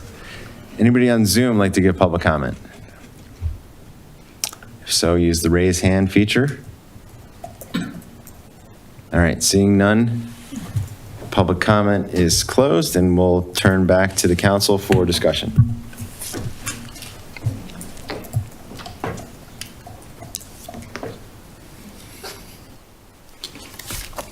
Well, I'll say my piece. I wasn't a huge fan of how we got here, but at the end of the day, I think the board did what we did back in October to try to fix some problems, and I appreciate staff having the additional outreach with the community to make sure that this was on everybody's radar, and then addressing the concerns about cultural artifacts and everything that the archaeologists would be on site to make sure that the historical significance of this area is preserved. I do think that ADA accessibility is important. Trail connectivity is really important, and that's one of the reasons why people love living in Superior. We've got miles and miles of trails and easy access to open space, and a lot of people that walk and ride their bikes and just enjoy the outdoors.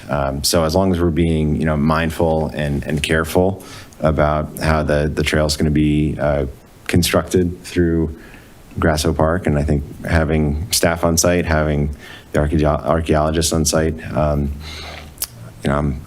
satisfied that I'll defer to staff in terms of what's the appropriate amount of space. If 6 feet is enough space with the trail, I think that Stefano makes a good point with, we don't want to neck down the trail too much, artificially. So, I'll defer to the experts in terms of, what the speeds are going to be with the people bicycling and what the width of the trail is. But I think an 8-foot wide trail with 6 feet of buffer is probably sufficient. And if it's not, I'm sure we'll hear about it and make appropriate changes. But I'll just defer to the design that's currently before the council tonight. Others? Thank you for all of your work on this. I know this has been a challenging issue for the last several months, and I want to thank town staff for leading a really great informative community meeting on the 18th of November. And I really see that as a model for how we could run these types of community projects moving forward with public engagement. The room was practically standing room only. I also understand that not everybody shows up until a decision is before the town, so getting people engaged early and often can be a challenge, but I just want to say that I think that was a really great example of how we should engage the public in these types of projects, so kudos. I just want to be, I know it's implied in the memo, but making sure that we do have the cultural archaeologist on site during construction is part of our bid documents, or Mile High Flood District's bid documents, so that we're addressing those concerns that we heard from the community. But I'm going to be supporting this.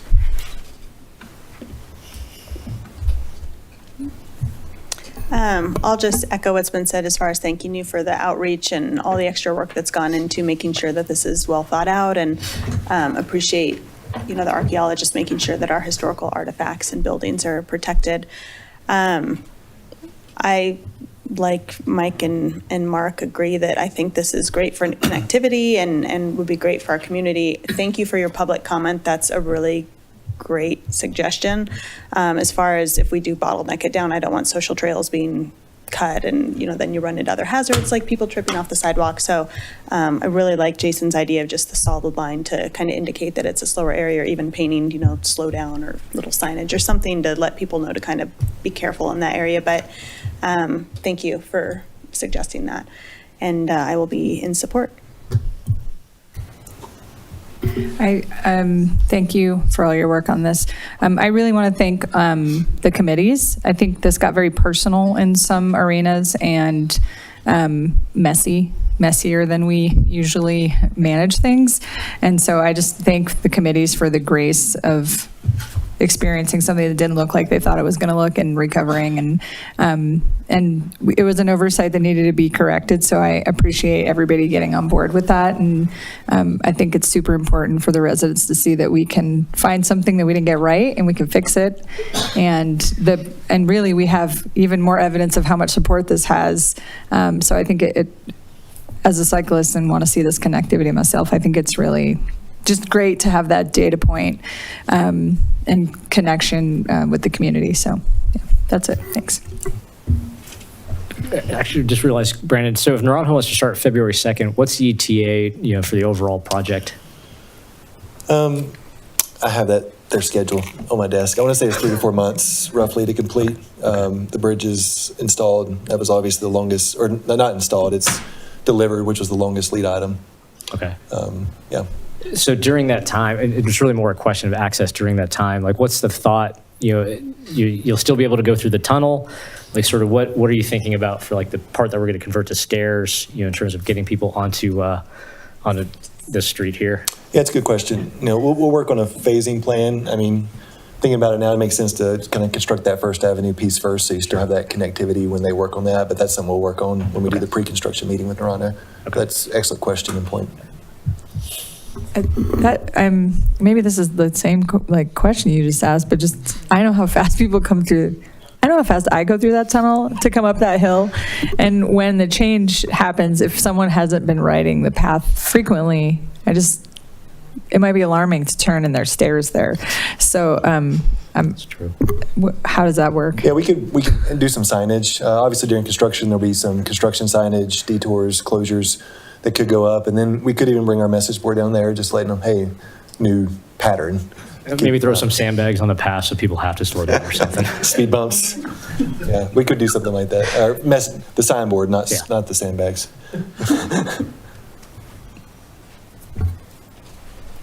I will share that having been in Original Town for a while, calling Grasso Park my backyard when I worked at the chamber, and then remembering back when Rogers Farm didn't exist and this conversation started about a path across, creating that connectivity is exciting. I know it took a lot of work to get here, not the smoothest path, but I think all of us that are new around the table have witnessed that, and will hold true to the hard work that all of you have put in and make sure we're adhering to those processes.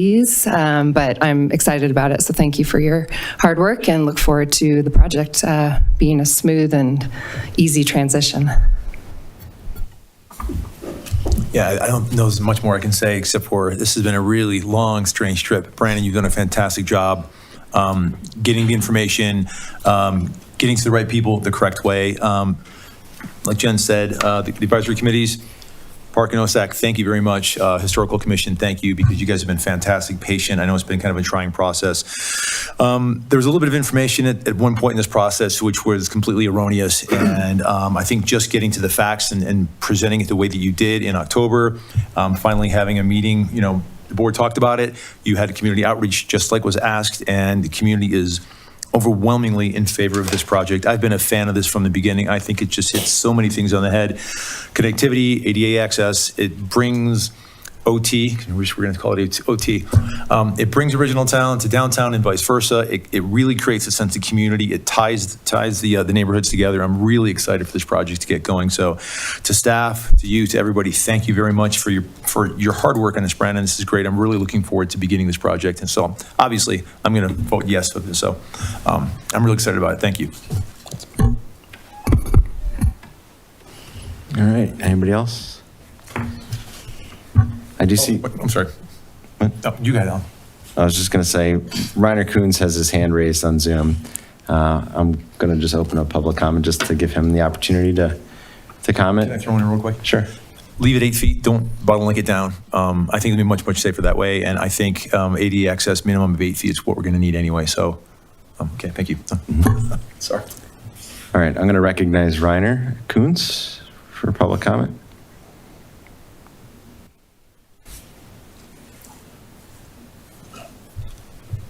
Now? Okay. Now works for us. Late, I had trouble with my Zoom update, so did you want to speak?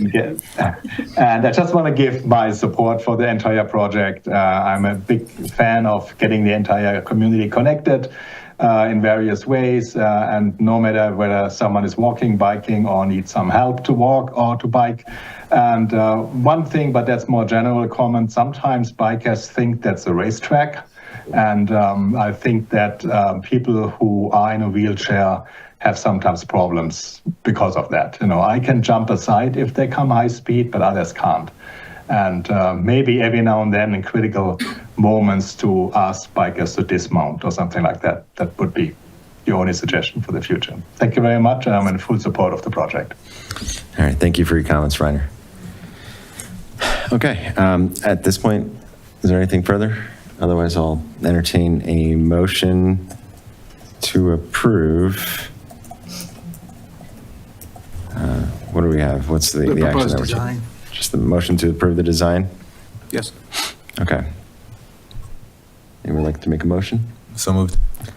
Okay, we've got a motion from Mayor Pro Tem Serbu to approve the design of the Coal Creek pedestrian bridge. I'll second. And a second from Councilmember Miller. And roll call vote, please.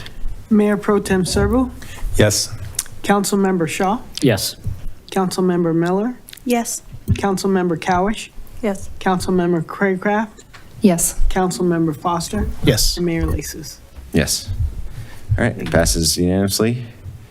Thank you very much. And we are on to our final item of the night, which is item 8, which is consideration of a resolution approving a contract with Buildings by Design LLC for the design and construction of the operations and maintenance facility project.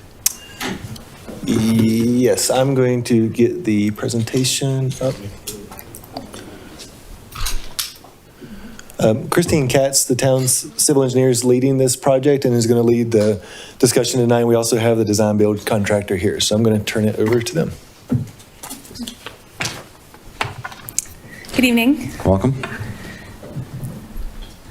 I'm here tonight to speak about the operations and maintenance facility for the Public Works and Parks and Rec Department.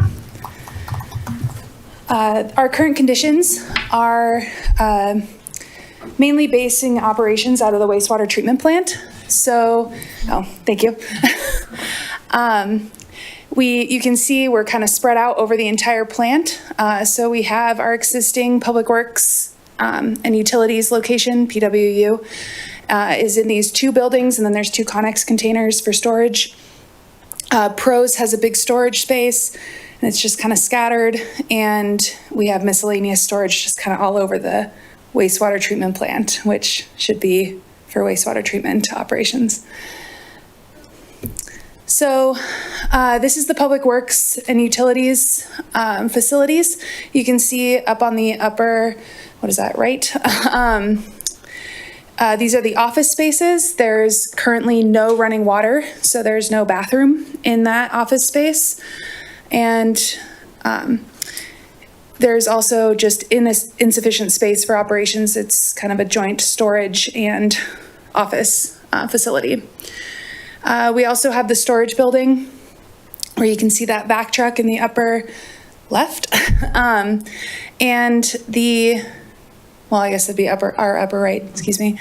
And it's mainly used to store the vac truck, which has to be stored indoors at all times. So you can see it's really tight. So there's no room for maintenance. They have to pull out the truck to access any of their equipment. It's really tight. For the site, we have 2 Connex containers, and there's no heat or lighting. So when they're getting ready to go out and plow, or they have to have an emergency at 3 a.m, it can get really cold, and it's not the most pleasant experience. There's also no room on the site for bulk materials storage, no formal space for it that's designated, so we just kind of have piles around the site, and it's just not ideal. There's also no location to service our clean fleet vehicles, so we're doing that outside currently. And again, in the winter, it's not the most ideal situation for our crew. There's also insufficient parking, and we'll talk more about that, especially for our pros staff. We'd like to get all of our crew members into a secured parking behind a secured gate so that they know their vehicle is safe while they're at work. So for Parks, Rec, and Open Space, that's our pros department, the staff offices is currently located in the old fire station in Original Town. So you can see from the map up there that it's about halfway across town from their storage facilities. That's creating inefficiencies. They have to run back and forth. There's also inadequate parking for employees at this location. It's also unsecured parking in Original Town. So several employees have had car break-ins in that location. So they've taken to parking either at the wastewater treatment plant, where there's already insufficient parking for Public Works and our utility staff, or at the community center where there's just more eyeballs. So, but then again, even at the community center, that's all the way across town. So they're picking up their work truck and driving to their office space, and then driving around town. Again, there's just inefficiency there. As you can see in that original photo, in that original picture of the wastewater treatment plant, there's storage and equipment across the wastewater treatment plant, and we'd really like to get them in a designated location where they know where all of their equipment is, they have easy access to it, and available access to everything they'll need. The proposed new facility, we'd like to put it, it'll kind of flow with the wastewater treatment plant. It'll all be behind the same secured fence. Currently, the site is used as a storage or a yard site for Vargas. We've talked to Vargas. They have a yard location in Broomfield, and moving out of this site won't affect their operations in Superior. So we think this is already a town-owned property, and it'll just be a really ideal place because we can kind of flow with that wastewater treatment plant to keep a lot of the same storage. We also propose just to grow that site a little bit to give us a little bit more room. Kicking out the fence line of where the existing yard waste facility is, and during preliminary design, we made sure that we could still make those truck and trailer turn movements so that there's no reversing in that site. So, we can still fit both with also growing our proposed O&M facility location. We had a preliminary design done last spring, just to make sure that the site could actually accommodate what we're looking for and what we'll need. We found that it does. You can see here's a preliminary drawing of it. Looks good. We're proposing a pre-engineered metal building. It'll have 4 drive-through bays, so it's really 8 bays, but 4 drive-throughs. Again, we're trying to reduce the amount of reversing in vehicles that we have to do. It'll just make the site safer. And then we'll have a 2-story office and storage space with bathrooms, showers, locker rooms, a kitchen, meeting rooms, a much more comfortable space for our staff. Then we'll also have adequate storage rooms for Public Works and pros to keep their equipment where they're actually working. For the site, this proposal will add parking for the Public Works and pros fleet vehicles and large equipment, and also personal vehicles. We'll also provide parking for plow trucks. Right now, we do store our 3 plow trucks from our contractor at the wastewater treatment plant, but this will be a designated spot because right now they kind of have to move around to coordinate with wastewater treatment facilities and operations. We also are proposing to add a designated bulk material storage bins, which will be really helpful for both Public Works and pros. And that's really nice because we can order in bulk. So right now we're ordering small amounts of material when we need them because we don't have anywhere to store it. So this will be a nice way that we can order bulk and have it on site when we need it. It's there immediately and we're not paying a premium for it. And then we propose to repurpose the existing Public Works buildings into additional storage. So this is the preliminary site design that we had done. So this is, again, very preliminary. We're calling it a 15% design. So we will go through a full design process. But this is just showing kind of what we can get with this space. So you can see we have approximately a 7,400 square foot building. And it'll provide a lot of interior bay space so that we have a lot of work area that's heated and comfortable. And we'll have all of this parking for our fleet, our town cars, and our large equipment. And then you can see in this upper corner, there's some parking for either visitors or staff. Part of this project, we're hoping to expand the wastewater treatment plant to add parking, additional parking. So what we found is that the fence line of the wastewater treatment plant is actually where the floodplain, or excuse me, not the floodplain, the floodway is. And so we can push that bank of the wastewater treatment plant back and create an extra, 20 feet so that we can add additional parking and that bulk material storage. So there's a lot of opportunity out there to expand and be able to provide that additional parking that we're looking for. And then you can also see here, this would be the designated parking for the plow trucks. And we'll have room for some roll-off bins for trash for both departments, which is really needed. We took a look at the, what we could fit into a 7,400 square foot building as part of the preliminary design. So you can see here, we have a nice wash bay. It's a drive-through. So again, we're reducing the amount of reversing of vehicles.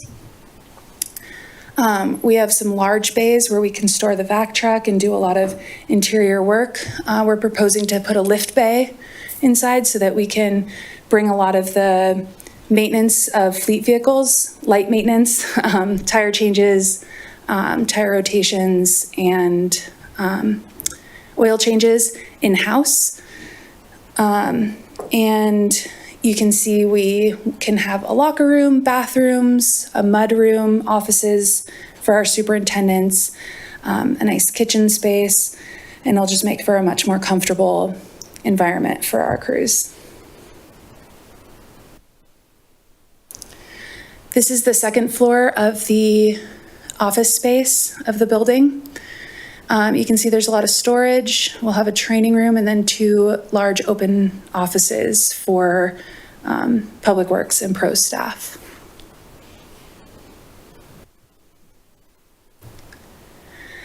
This site does have some unique challenges associated with it. So like I mentioned earlier, it is in the special flood hazard area, which is commonly referred to as the floodplain.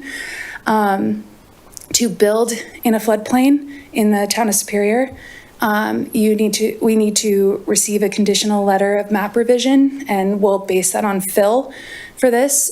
So we need to receive that from FEMA, and that can take about 9 months to do. So we'll get the ball rolling on that right away. And then once the project is complete, we'll submit for a letter of map revision to show FEMA that we built to that conditional letter. There's also, anytime you have a development, you need to factor in stormwater. There is an existing stormwater pond for the wastewater treatment plant that's on the creek side of the fence. And that can be, we can grow that pond, but that might require a new or modified outfall into Rock Creek. So that could require permitting with the Army Corps or with Mile High Flood District. So that's another thing that we'll start early in the process to make sure that permitting goes through. So we are proposing a design build contract. There's several benefits to a design build contract.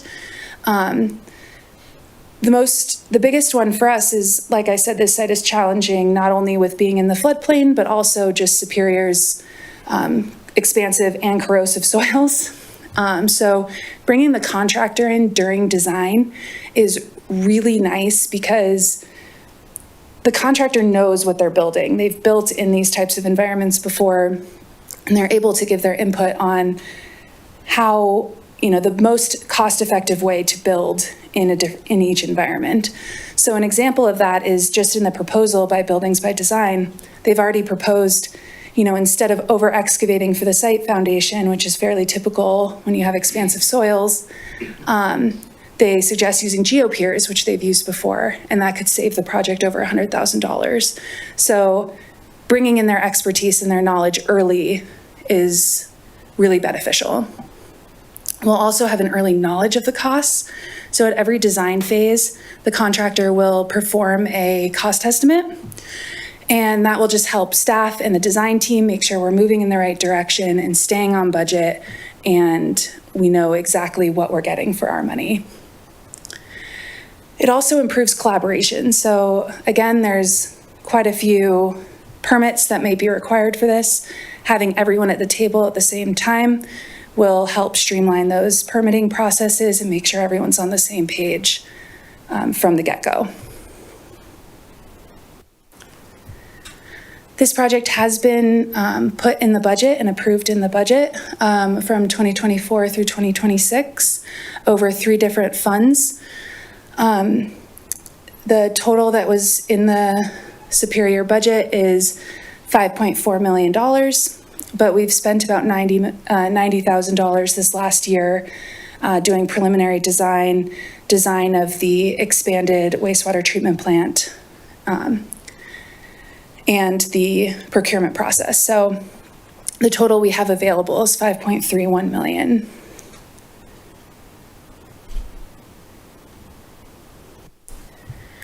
So for our procurement process, we followed CDOT standard procedures for a design build contract.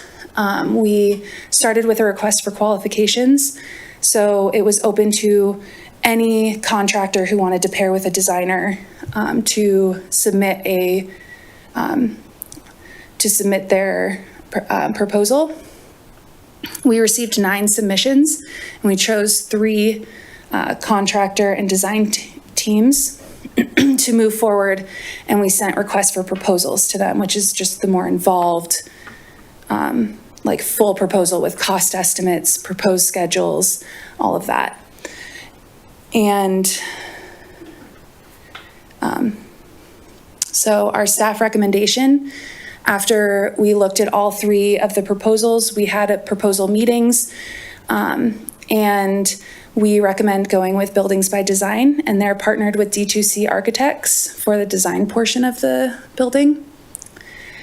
Their estimate came in at $5.29 million, which is under our 5.3 budget, but this is the way that they price these, because they are at a 15% design, so they can't price exactly, is they price out the design, the construction estimate, and then they provide a contingency on the construction estimate. So that contingency is just in case something was missed or prices increase, or, because there is such a gap between when they're proposing construction budget and the actual start of construction. So that contingency is there for wiggle room to make sure that we can stay on budget and not overspend. The proposed schedule is we would get started right away if we're able to, if you guys approve the contract. So we would start January, and we would hope to break ground in September. Again, that would be largely driven by the Clomer F process with FEMA. We'd aim for substantial completion in October of 2026, with final completion in November, hoping to move in late 2026 and possibly early 2027.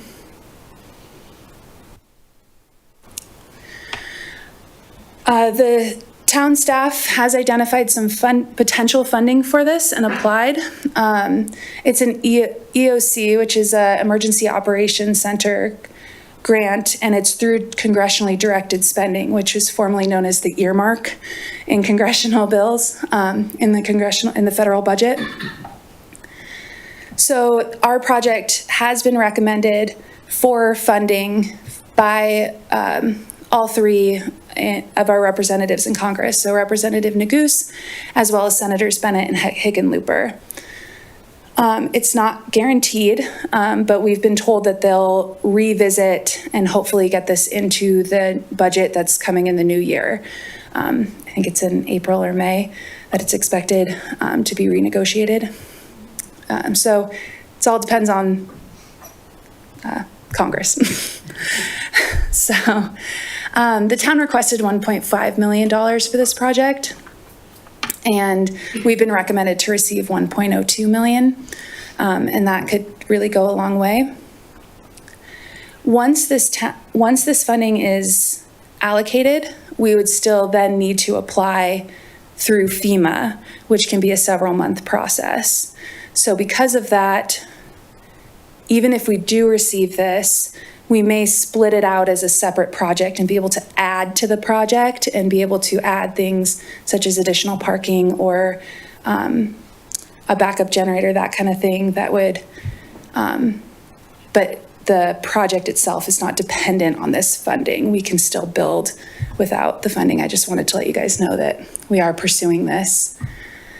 If we do get the funding in time, Buildings by Design did look at what the extra cost would be to make this a federalized project and design to the increased requirements for an emergency operations center, code requirements, and it would be about $300,000. So that would still leave a lot of that other money to either just go towards this project, and we could use the leftover funds towards other capital improvement projects or town priorities, or we could add to our program.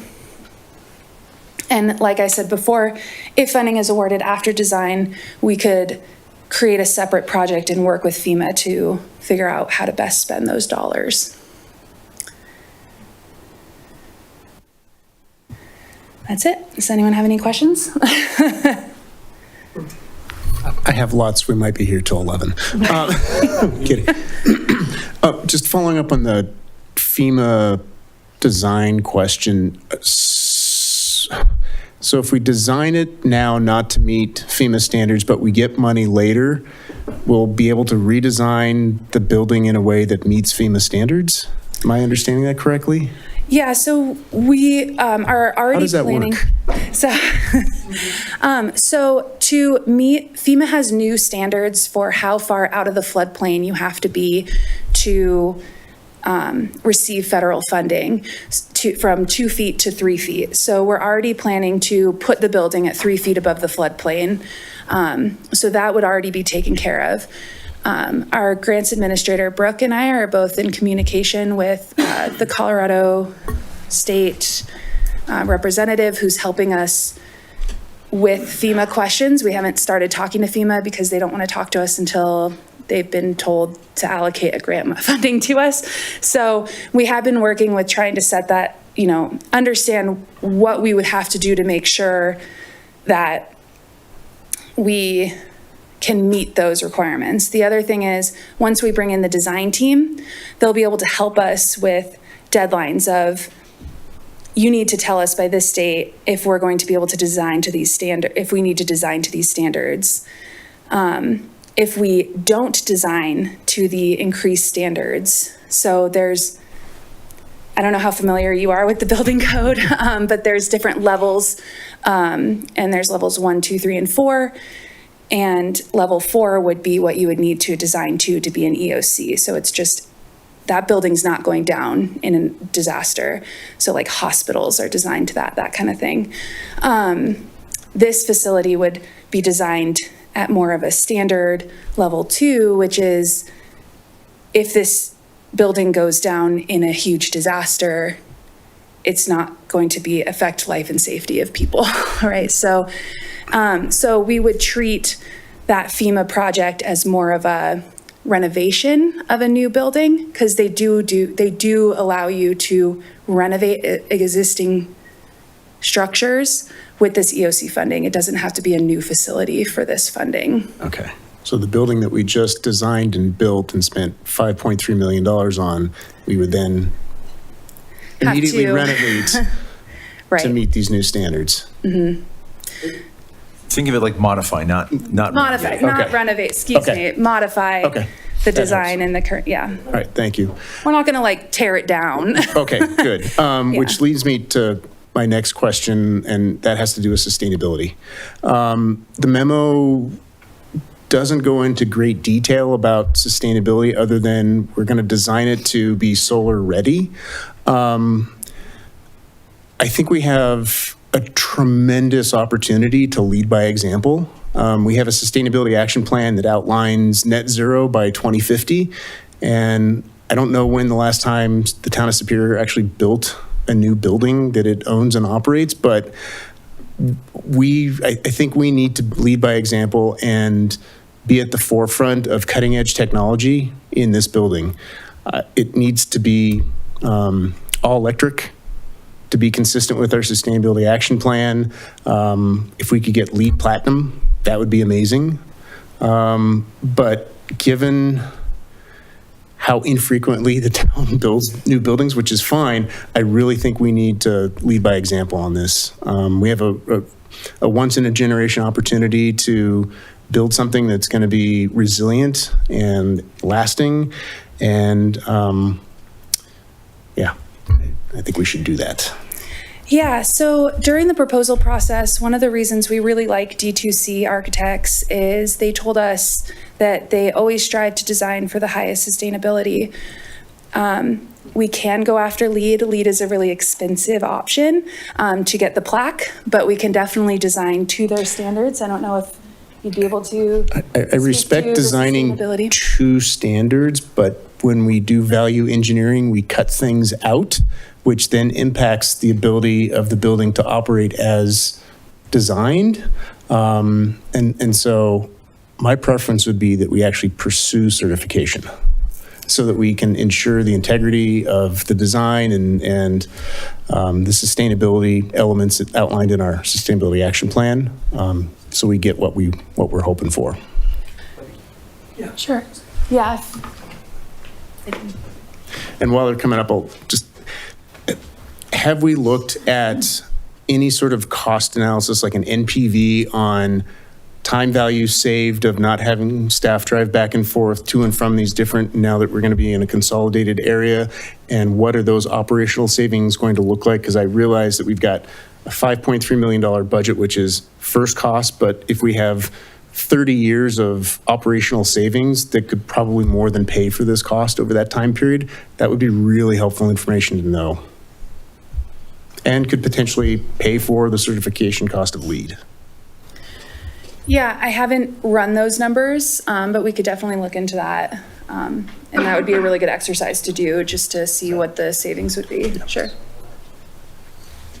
All right, nice to meet you all. I'm Travis Lefevre. I own Buildings by Design. This is Brian Duggan, and he's one of the managing principals at D2C. That was one question that we did bring up during an interview and design process, was about the LEED certification. As Christine alluded to, we will design this thing to the highest standards of LEED. But also, if you don't have to certify it and you don't have to do all the paperwork, you're going to be cutting about probably 10 to 20% of your costs. So if this is a $5 million project, you can do the math. You're looking probably, $500,000, give or take, for a certification for the plaque. What we will be doing, though, however, is taking into consideration, insulation values, reusable, recyclable materials, such as this is a pre-engineered metal building, which is 85%, I believe, all recyclable materials. The light reflection of the panels themselves, the light reflection of the panels of the roof, all go in towards a LEED certification. So we've done a ton of LEED Platinum facilities. It just depends on if you guys truly want the LEED Platinum, which I completely understand, I get, but there comes a cost with some of that stuff, so. I understand the cost, but that's a first cost. And, for the last 100 years that we've had vehicles, we've been externalizing the cost of pollution onto society. And nobody's really, quote unquote, paying for that cost except for increased healthcare because people have lung cancer and things like that. So I appreciate the concern about, it's going to cost money. Sure. But leaders lead. And if we're serious about fulfilling the actions in our sustainability action plan, then we need to lead. Yeah, no, I'm not in disagreement with that at all. And if that's something that, we want to take a look at, I mean, we can obviously take a look at it and run the numbers and see if it's worth it to you guys that are ultimately the decision makers on what does and does not happen in this building. So I think that it's something that we take a look at it and we present it to you guys, and, you guys can make that informed decision from there. And if you're going to do that, I think it would be really helpful to have the town staff do net present value on operational savings over a 30-year life, so we can compare those costs and operational savings so that we can have a more informed discussion about what that looks like and what those trade-offs are. Sure. And then as far as solar goes, I'd really like the town to look at other options other than just buying solar, because that's another expensive first cost. But there's power purchase agreements, there's leasing options that don't have any first cost, and but it's just creative ways to save money and work smarter, not harder. Yeah, no, absolutely. There's all kinds of companies that come in and you can, lease things from or whatever it is. As it is right now, the building will be loaded if you guys did decide to do a PV. I think PV was an option on one of the alternates, I believe, for first cost, but there's lots of other ways to skin that cat as well, so. And in the building design, is an all-electric option on the table? It's just not that far in design quite yet. With the preliminary drawings that we have and the time that we spent on it, it's so early in the process to. Sky's the limit. Yeah. Right this second. What we do know is we have $5.3 million to work to.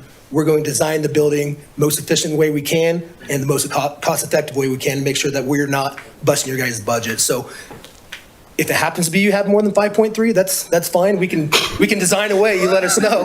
But right now, the important thing to us is to stick to that 5.3 million and give you guys a facility that's usable and something that is sustainable for the next 20, 30 years, for your guys' operations. Yeah, I also just want to mention, there are other options to LEED that we could also present to you. So I'm certified in Envision. And so that's more geared towards water, wastewater. So that might be something to look into. It's less about light pollution, less about, and more about sustainability of materials, that kind of thing, that just, because these facilities are usually built further away from the public. So there's other options that might be a little cheaper just because they don't have the name brand of LEED. So we can definitely look into that and present those to you too. Yeah, there's an option called Green Globe in lieu of LEED that holds up to the same design standards, but you're not paying for all the extra legwork, paperwork. It's designed to that. They actually, Green Globe certifies it. So it's considered a green building. It's just not LEED, which is what, kind of the name brand. The industry standard. Sustainability, so. It's what Green Globe was based on. Yeah, pretty much. Exactly. That's exactly right. The state actually uses both Green Globes or LEED now equivalent. They're equal depending on if you're more rural or urban. So we're comfortable exploring either option. Both have tiers of certification leading up to, something like platinum. I think it's maybe 4 globes. Yeah, that's exactly right. In the resiliency factor and the LEED platinum aspect that you're talking about, to go totally net zero is really where you would start from the top and then work your way down. There's other grants, DOLA grants, that you can get some subsistence for the design fees for designing to that level. I don't know if you guys have looked into that quite yet, but we can help with that as well. And I think Excel Energy also offers some incentives for design. Given the sustainability action plan, how have we coordinated with sustainability staff, town staff, to help kind of provide resources or share resources that could go into this building? So we've been talking with Alexis Bolin, the lead sustainability officer or manager. I don't remember her title. And we're looking for grants right now for solar. We're also looking for grants for bringing in electric vehicle charging stations. Currently, we're planning to put one electric vehicle charging station in because it sounds like Pros is looking to get an electric vehicle. And then we're planning to run enough power to the site for future Electrification. Thank you. Needs. So, we do realize that we're moving towards electric fleets, electric equipment, especially for Pros. So we're definitely going to have enough power for that. And we're going to, run cabling, that kind of thing, to make sure that we can run that power in the future. We just might not run it now because it's not needed right now, but we can look into running it now. I mean, again, like Travis was saying, we're so early in the process. It's really going to be, a cost benefit analysis of what we can get for the funding that we have and what we can potentially do in the future when it's more required. So as we look 5, 10, maybe 15 years into the future, when we will have, snow plows that are hopefully all electric and not diesel, how does the design of the building today, which would be for oil changes and things like that, how will that get incorporated into this building? Because if, let's say, electric trucks become commercially viable and operationally viable in 5 years, is investing in that design today still our best foot forward? Yeah, I would say, there's some things that are not going to change, such as car lifts, truck lifts, that kind of stuff. So that kind of stuff's going to stay in there. The only real thing that you would have as far as serviceability goes is what we call a waste oil station, where if you want to change the oil, it's essentially almost a cart that you go drain things in. So just eliminating that. I don't have a crystal ball, so I don't know what what working on an electric truck someday is going to look like. I don't know that, so I think that's probably something that we might have to look into now, whether it's now or whether it's 10 years from now. But I just don't know what those technologies will be to work on some of that. But like I said, some of it's a given. So we'll have those truck lifts, the things that you'll need to get underneath the trucks, to take off the tires, that kind of stuff. Other than that, I mean, the waste oil system is easily deletable if that's someday in the future, that's what happens. So. Okay. We can plan space for future electric panels and that's true. Things like that. Your chargers are the biggest thing. Electric charging on commercial vehicles, commercial fleet. I don't know if you've looked into electric buses, but we've worked on some bus fleet facilities, and they take up quite a bit of space, the charging and the battery. And then the vehicles themselves are, of course, very expensive. And that's what, of course, we all hope changes in the future. But that's that crystal ball thing. We don't know what year that's going to hit the top. Yeah, and that's where we were, planning to put one charger in, but as technology gets better, we don't want to stack a bunch of chargers that are going to be outdated in 10 years. So, we'll put one in that we need right now, and then we can grow, and that's why we're going to pull, we're going to size the transformer so that we can have that power if we need it, and we'll run conduit so that we can just pull that for future proofing. Well, and as I mentioned at the very beginning, I just want to again acknowledge and thank Ed, Jim, and Brandon for the tour last Friday. It was quite eye-opening in many regards, and I'm really excited to see that we're going to have more than one bathroom and shower facility for both men and women. I can only imagine how uncomfortable that must be for the folks working out there.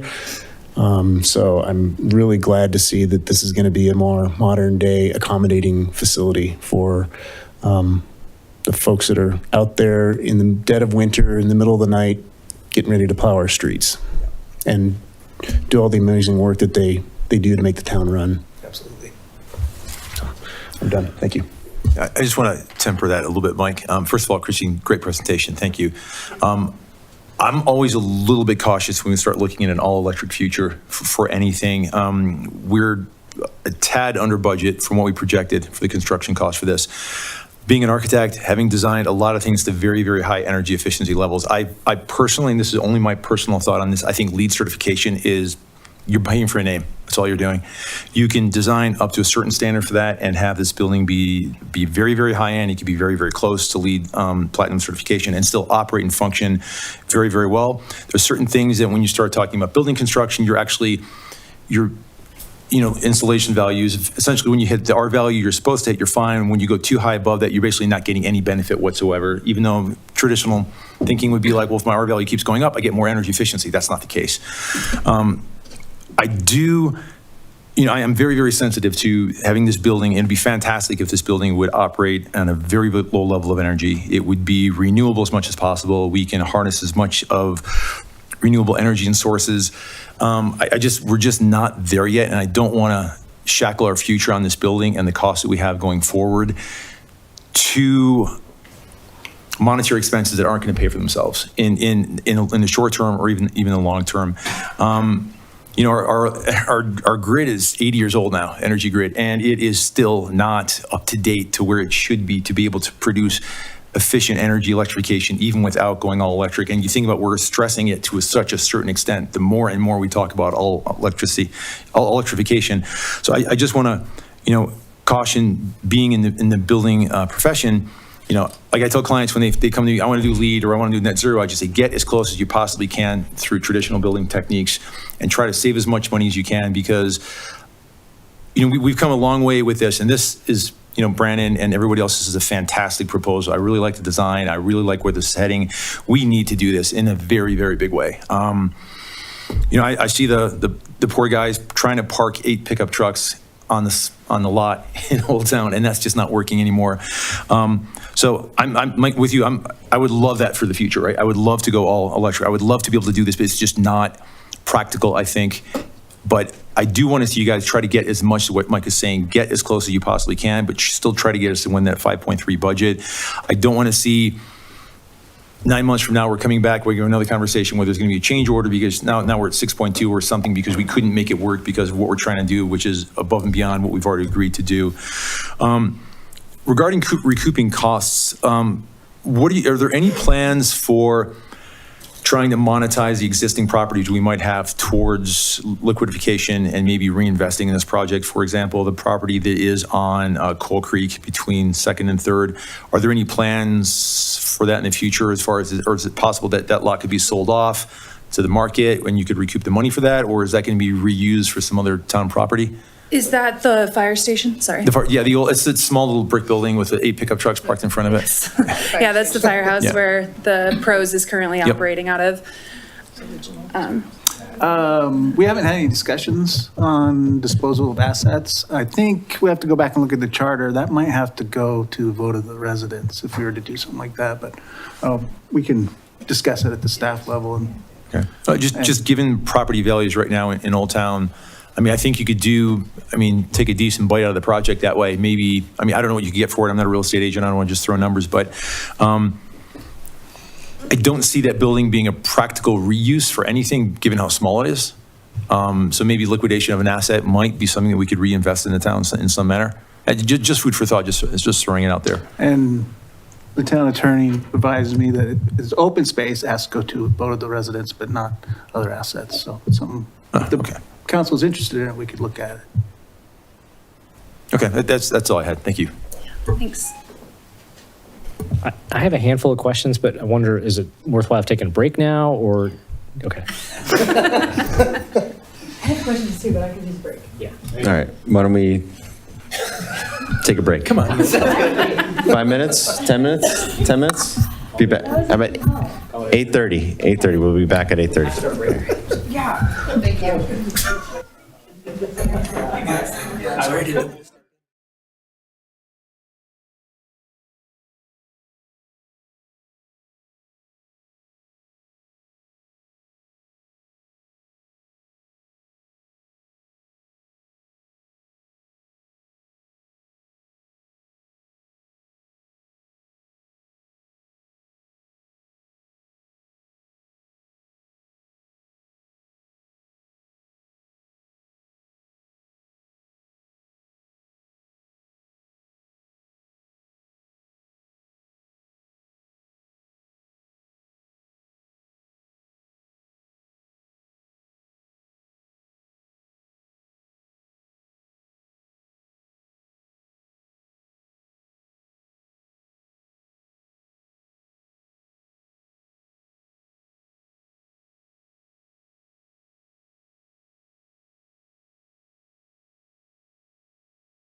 All right.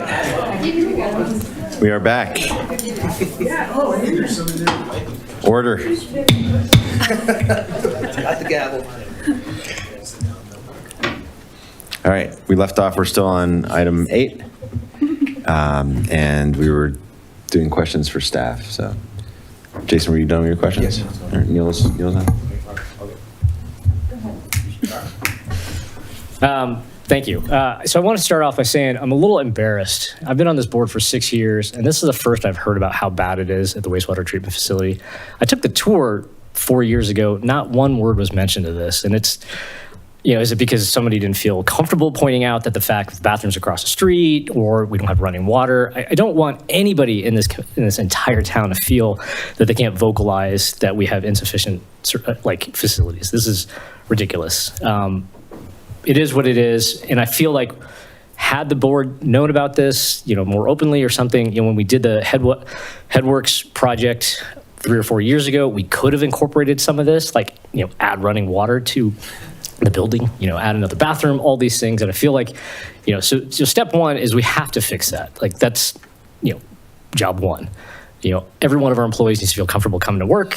No one should be leaving because they don't want to trudge through the snow just to go to the restroom. It's an embarrassment for all of us. And I feel like, had I known about this years ago, I would have been asked to have this incorporated every time we talked about anything down at Honey Creek Lane. Even when we're expanding the pickleball courts, what are we doing for the facilities, right? That should have taken priority before pickleball. Anyways, so that's my, sort of long sort of preamble in the sense that, we absolutely have to do something here in terms of facilities. I want to start with a little bit of what Mike was referring to. We have a sustainability plan that we adopted 3 years ago, and in it says by 2030, all of our vehicles will be electric. Yes, I know we're going to fall short. I've had an EV for 9 years. I haven't done an oil change ever. I love the fact I never have to do an oil change. I hate the fact that I have to deal with my other cars. But as we think about what this building looks like today and for the next 15, 20 years, are we potentially oversizing it? And the reason I say that, for 4 bays, yes, we need places to park the vac truck and other things temporarily. The HVAC load on this building is not going to be insignificant. We're going to be spending a lot of money heating and cooling all this space year round. Can we design it in a way that not all the bays are heated and cooled all the time? Can they be binary? So, turn it on and off, depending on what needs to be done. So we'll have separation between the office space, which will be heat and cooled. And then for the bay space, we'll have radiant heat. Okay. So we won't have air conditioning in the bays because we can always open doors. Sure. And put get airflow. So we haven't looked at if we can do bay by bay, but we are going to have separate systems for office space that will be much more comfortable. Sure. Kept like everyone's office space. And then the bay space will just have that radiant heating, which is a lot more efficient than heating from above because the heat will just go up. Right, and I think about our community center where we're spending a lot of money to heat a lot of volume. And I don't want to do that in the bay spaces, but radiant heat makes a lot of sense. And I just, so along those lines, I wonder, this is, can you jump to this, which slide is it? The one with the budget. I look at a couple more slides down from here. Yeah, so I look at this budget, $4.5 million for construction and about 8% for contingency. And this is a level 4 estimate at best? Yeah, it's very preliminary, and contingency goes back to the owner if it's not used. This is a conversation. Contingency always gets spent. The question is this enough if we're to level 4 estimate? If we're to level 2, I'd say, yeah, I feel more confident, but where we're at right now, I'm really worried, that the space, that what we're talking about here, and if we maybe made the building a little smaller, instead of 4 bays, it's 3 bays, do we give ourselves a higher likelihood of hitting these numbers? I can speak to a little bit of that. We do these maintenance facilities, operation facilities. I think you can just come up to the mic. Sorry. We do these operation facilities every day. That's what our company specializes in. So we do probably 10 or 15 of these year in, year out. And our initial budgets are generally within about 1.5% one way or the other of total final construction costs. So we are extremely confident that we can build this building for what we budgeted for. All right, I guess you got a good. But yeah, there's ways to look into that though as well. Okay. Yep. And I just wanted to mention that that's one of the really great things about a design build process is that, like I said before, at every stage of the design, so at 30%, 60%, 90%, we will have a construction estimate completed. So it'll give staff an understanding and make sure that we are sticking to our budget and not going haywire with it. Yeah. And Brian, you want to talk about needs as far as facility size and being sized for what you think you need? Yeah, we can. Yeah. So, yeah, and it's always a challenge. Like, do we build for today? Do we build for 10 years from now, 15 years from now? So we've tried to find a middle ground. I mean, growth of the town within our capacity is pretty limited. We're a 4.4 square mile town. There's some vacant properties, but we're not going to double in size in the next 10 or 15 years. We feel pretty confident. Annex Louisville. Did I say that out loud? So when we were looking at our space needs, we took that into account. So we are fully staffed right now, at least from the public works standpoint. I can't speak to Leslie's team from a field operator, but we do want to do more services in-house. We're limited with the number of asphalt patches we can do, concrete replacement, snow removal. So we want to expand those services. So we took that into account in this building design. So we're factoring in maybe a 50% growth for our O&M facility over time, pending budget reviews and approvals, so we can start doing some of those things in-house. Will we start doing snow removal services in-house completely the day when it's finished? Probably not, but our goal is to get to that point. Same thing with asphalt patches and repairs, concrete replacement. Right now we can do about a square yard in concrete replacement. We'd like to do 2 to 5 to 10. Sure. So we reduce that third-party cost and can respond quicker. Same thing on asphalt patches and repairs. So we tried to build the facility to not only meet today's needs, but the foreseeable growth needs for what we want to do in-house. And I don't know if Leslie wants to chime in on her department, but that was our goal and objective when we designed the facility. When it comes to the 4 bays, so 1 bay will pretty much be taken up by the vac truck. It has to be stored inside. No ifs, ands, or buts about it. It has materials that freeze. It has to be stored inside, especially in the winter months.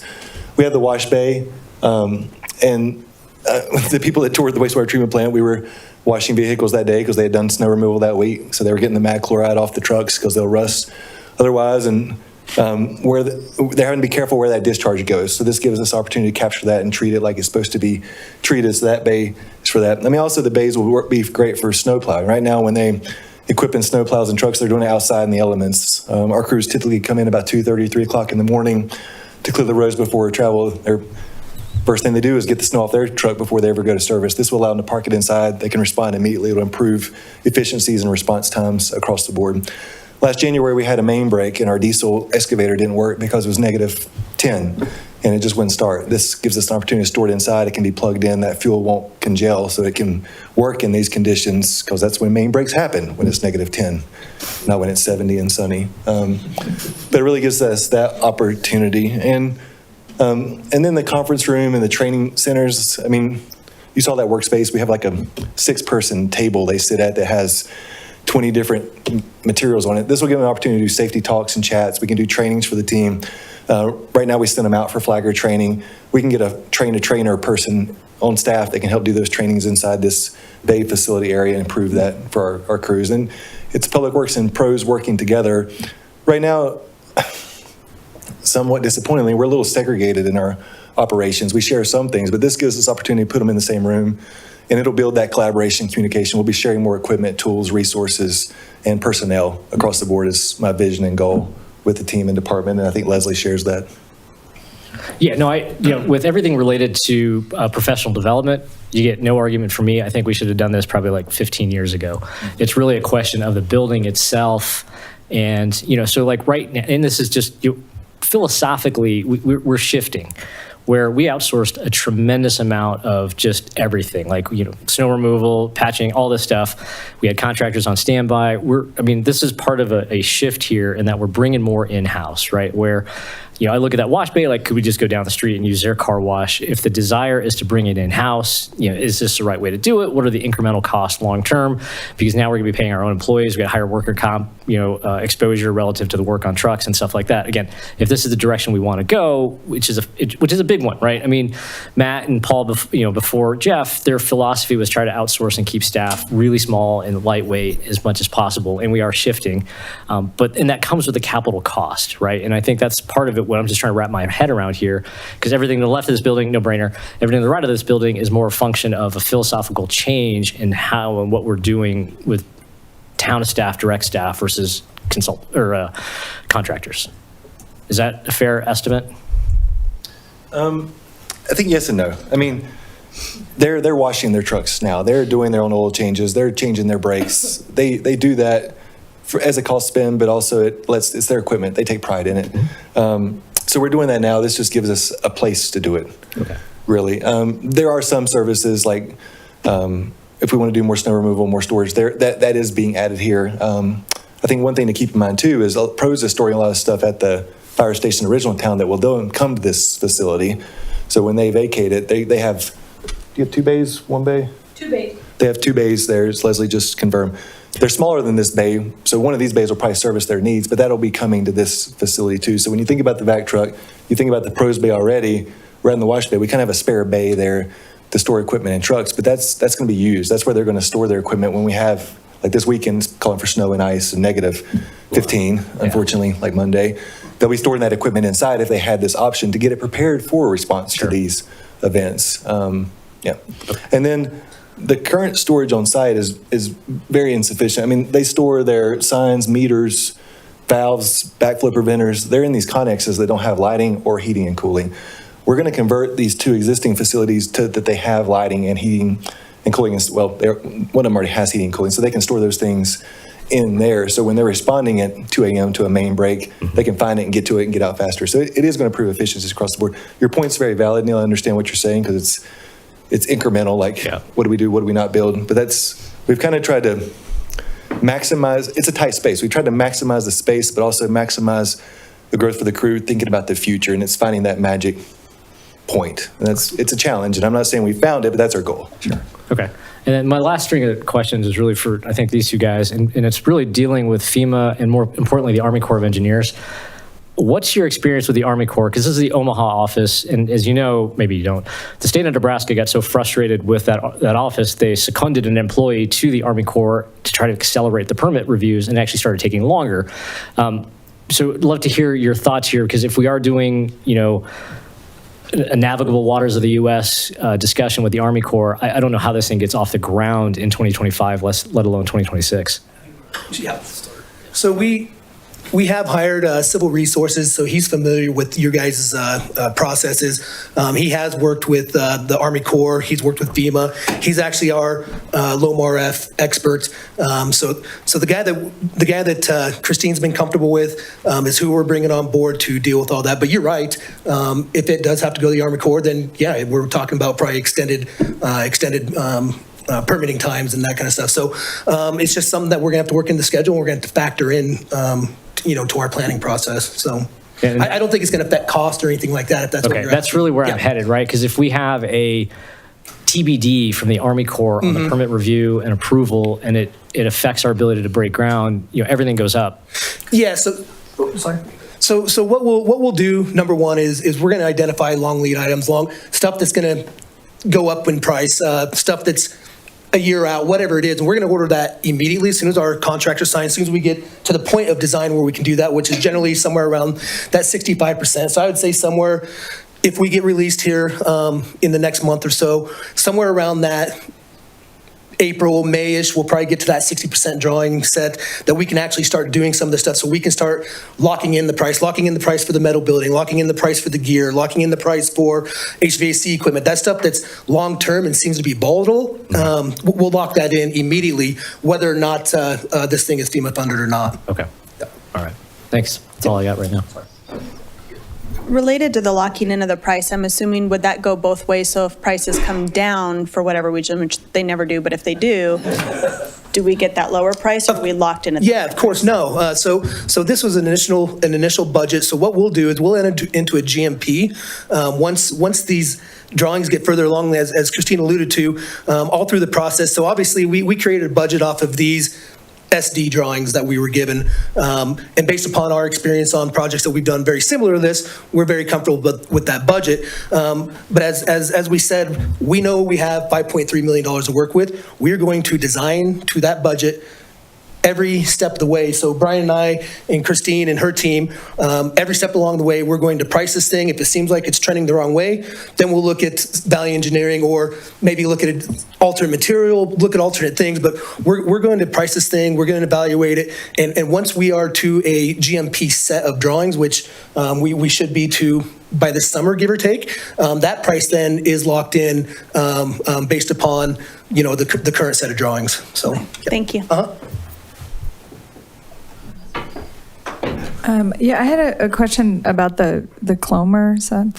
Is there any expectation that it would be denied, or like does that always work? I mean, yes, if you meet their standards. So during the proposal process, Civil Resources was working with Buildings by Design, who Buildings by Design contracted, and will be brought on for the civil engineering design. And he looked really closely with a fine-tooth comb at the floodplain. So during the preliminary design, he, took very preliminary floodplain maps and said, it'll work. But then when we had the 3-foot requirement, he really had to take that fine-tooth comb and look into it. So it's not, the Clomer process isn't like if FEMA likes you that day. It's really, there's a set of guidelines, and you just have to meet that. So, and we've put this set, and this FEMA knows about this project, and I've personally talked to Region 8 FEMA about this project, so we're really confident. I mean, it is a bureaucracy, so it is a process regardless of who you know, but and who you've talked to, but we're confident that we can get that Clomer approval. Okay. From that standpoint, or just supplies, do we, and this may just be out of the region or too far away, but are there any expectations that what's happening in LA is going to have an effect on supply chains? And yeah, for construction-wise anyways, to my knowledge, none of the ports and stuff are shut down. So I do not foresee supply chain issues like we had. Now, I don't hold the crystal ball to where somebody stops making microchips or HVAC parts or something like that, but we have not seen a disruption in supply chains really, with the exception of, and this project is not a Buy America project, I don't believe. Yep, so the only time we're seeing, Brian and I are on a couple of Buy America projects right now where it's hard to procure things because we don't make things in America anymore. So it's getting harder and harder to procure some of those things. But as far as the supply chain goes, I don't foresee anything drastically changing. I had a question, and I know this is just a very early design, but just looking at the bathroom situation, if you can pull up the slide that has the showers.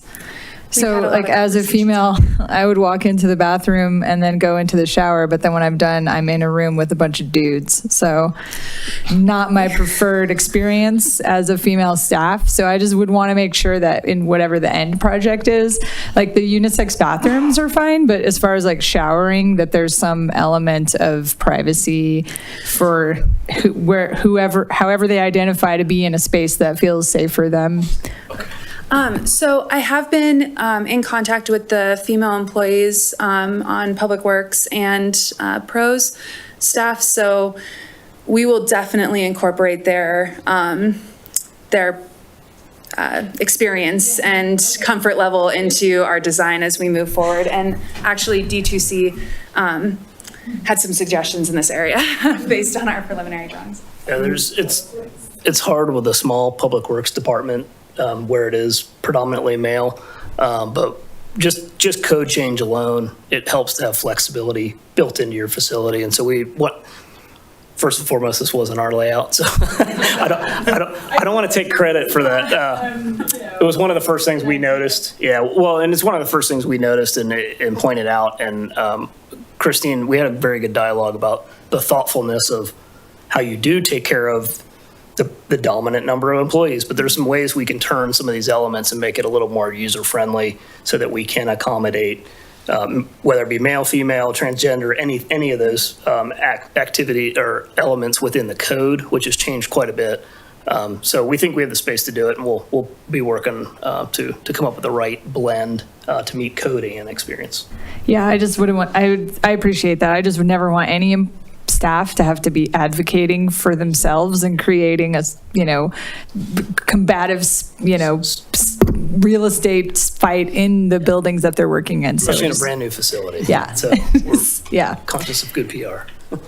And I think the most important thing for me on this is we did the tour of the facility, and I left a lot bit angry and a little bit sad.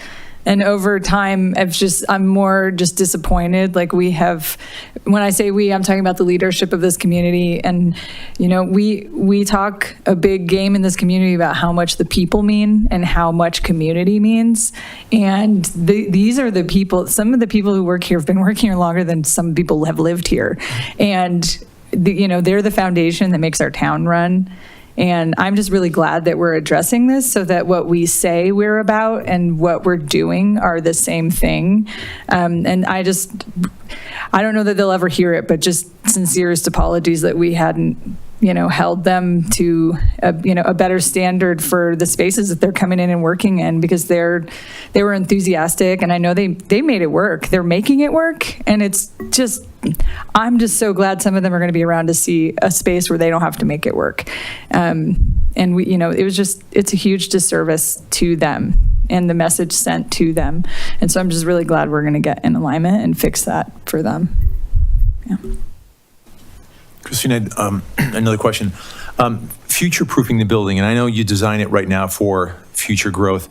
Do you have any idea what the population increase could be before this building becomes not obsolete, but in need of a remodel or an addition?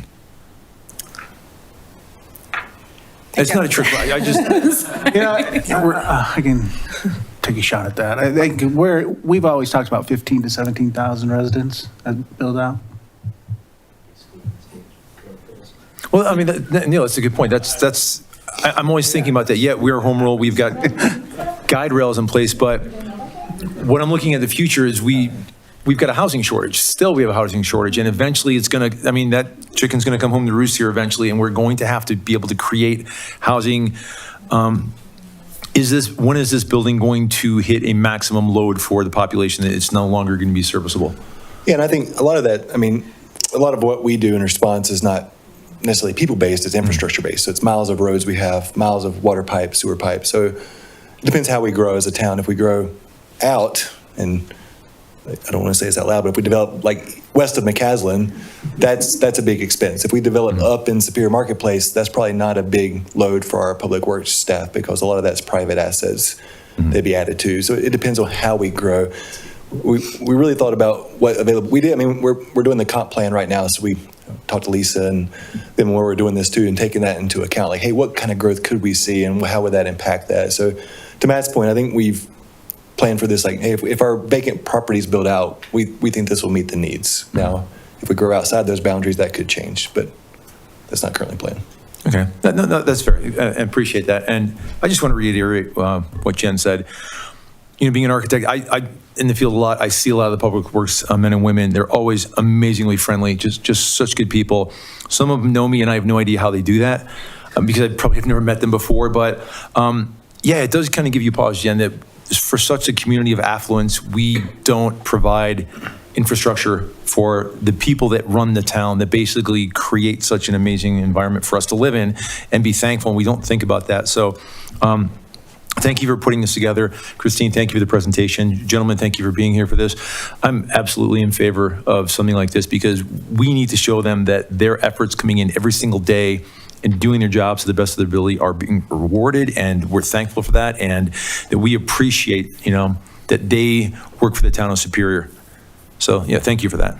Yeah, and I don't want to say that previous boards or any type of leadership did not have them. I know Matt's been totally supportive the entire time. From day one, it was talking about an O&M facility, so that's been something that's been key to him, and I know staff as well. So I can't speak to the history, but I know this council members I've met and management's been very supportive of the project. And Jason, they probably know you from the red Tesla that they ran into that one time. But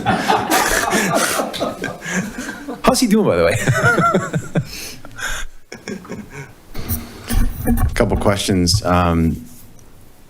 So when we're talking about the congressionally directed spending, and I'm very appreciative to Congressman Neguse and Senators Bennett and Hickenlooper for including this. I want the $1 million from the feds if we can get it. I'm curious as to, I know there's a lot of things that we can't predict in the future with the federal government and the appropriations process and the budgeting process, but are there any additional steps that we need to take, that we can take, to ensure that as they draft the 2025 budget that's going to be considered in the spring, that this does get included? Do we let them know that we passed, we took action on this tonight? Or is everything done for all intents and purposes for what they need to do to get this actually included in the budget? I don't know all the answers. I don't think there's anything else we need to do. I actually got an email update from them early January, actually when I was out of town. Hey, they passed a temporary budget. We still have this on the docket for March, April, May. I forget the exact date. So they're tracking this. I don't want to do too much because the way that congressional district spending funding works, you can't start the project before they fund it. So if you recall, we got the GAC funding through CDS, and we couldn't use it for the GAC because we had to finish the GAC, so that they worked with us to get that money allocated elsewhere, so we still got it. So in somewhat, we've delayed this project a few months for different reasons. That could be a good thing when it comes to the CDS funding, but I don't think anything that we need to do as a council or staff. They've been very informative. They've updated us. They've been communicating throughout the process, so I feel like they understand the importance. And I feel great that we got support from all three. I think that was unique that they all three are recommending it, so both House and Senate. All right, well, that's great. Yeah, I'm just, being a paranoid person myself, I just always, want to think about, what additional steps we can take to make sure that every I is dotted and every T is crossed. Yeah, and the woman at the state who's been helping us as a go-between between us and FEMA told us that Congressman Neguse has actually procured a couple of these grants through congressional directed spending. So he's very aware of this grant, understands it, and is pushing for us. So that's what we've been told. Okay, Yeah. Great. When we're talking about just who's going to be working out of this building, how many employees are we expecting kind of on a day-to-day basis to be working? And are any of those employees currently working at the rented space above Superior Liquor? And if so, how many? So I believe Public Works has 5 full-time staff members plus the superintendent, so 6 total? Yeah. I think 7. Oh, 7, excuse me. And then Pros We have 6. has 6 with the superintendent. Yeah. And no one from the Superior Liquor, above the Superior Liquor, and Okay. would be moving into this building. So is everybody that already works down by the wastewater treatment plant or Or in the old fire in station. the old fire station exclusively? Mhm. Okay. All right. Additional. Just to that end, Mark, we have two office spaces planned. So Matt Rarick, our superintendent for pros, and Ed Johnson, our superintendent with Public Works, would have the office spaces, but the rest of the spaces would be shared working stations, kind of like you see there, because they're not in the office very often. It's somewhere to do their timesheet, do their work orders, and then go out in the field. But the only office spaces would be for those two guys, and that's kind of what we see from a growth perspective too. Okay. So we passed the fiber Metronet and Intrepid Fiber, and as part of that, they were doing the dark fiber installs at all, various town facilities. Is this property going to be also connected in connection with that contract? Yes. Okay. If not, I was hoping that it would. I know Metronet, so Metronet has some additional sites because they're touching parts of town that Intrep is not. Actually, Metronet's looking to bring their, not to get too far in the weeds, but they're looking to bring their main line behind the wastewater treatment plant, kind of to the north there. They're hoping to bring a main line from Broomfield down behind the plants. They're running one of their major infrastructures through here, but they have it planned to service. Okay. That's good to hear. Additional questions for staff? I'm curious, I really would like to see a cost-benefit analysis with consolidation of operations, operational efficiencies. When do we think that could be prepared and presented in the context of a next major design phase or stage? I have honestly never put one together, so I can't tell you for sure, but we could definitely start working on it right away. I don't know. I haven't put one together and I haven't done the data research on it, so I don't know how difficult. I can't imagine it's that difficult to get that information. We did look at saved trips when we were putting a meter grant together for, I'm able to look at how much gas saving, that kind of thing, time saving, that kind of thing is. I'm sorry, I'm not comfortable giving you a date, but we'll start work on it right away. Okay. And as far as sustainability elements, when would some kind of scorecard be able to be shared with the town council on what we're looking to incorporate into the building design and construction? Sure. So I was actually just speaking with the representative from D2C, and he said that on other projects, they've had a sustainability conference where they bring the contractor, D2C, and us in, and we can have that big discussion of what that would look like. I don't know if you want to talk to that. I think the trick would be, it's not currently part of our services, so we just have to schedule it. I would like to say if, your seriousness of incorporating something, we need to do it by schematic design. So this is concept design. We can pretty quickly get to schematic design with the square footage of the program is all established. So I would say within the first 30 to 45 days of the design contract, we would be having some of those meetings. Do we bring on additional services? To as much as we can avoid doing that, so we can show you the benefit and the cost, is what we would do internally with our engineers and our architectural staff, many of which are LEED accredited folks. So. Okay. Well, and I'm just one voice. I don't know if anybody else shares I would this desire. I would like to comment on that. I love what you're thinking about, and I think I would really like to see the comparison for what the options would be for the levels, whether it's Green Globe or LEED. My immediate response to having staff spend time and energy on coming up with the other costs before, and I know you've been watching the board meetings and tracking everything, but we had a long conversation last year about how overworked the staff is.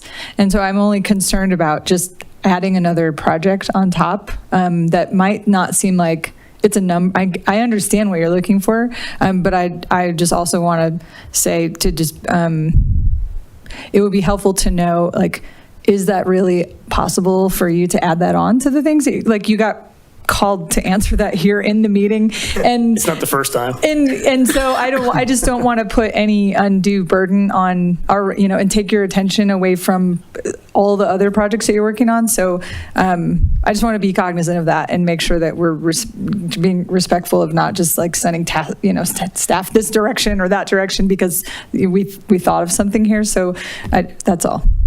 And I completely respect your opinion and position on that. I think having a really complete understanding of what the first cost, capital costs are of this and what the operational savings are over, again, some period of time, I think can be really helpful and informative. And I get that if the horse has already left the barn on this particular project, I would really like us to look at any future projects incorporating that so that we can have, again, a more complete picture of what the first costs are and what the operational savings are over the life of a building.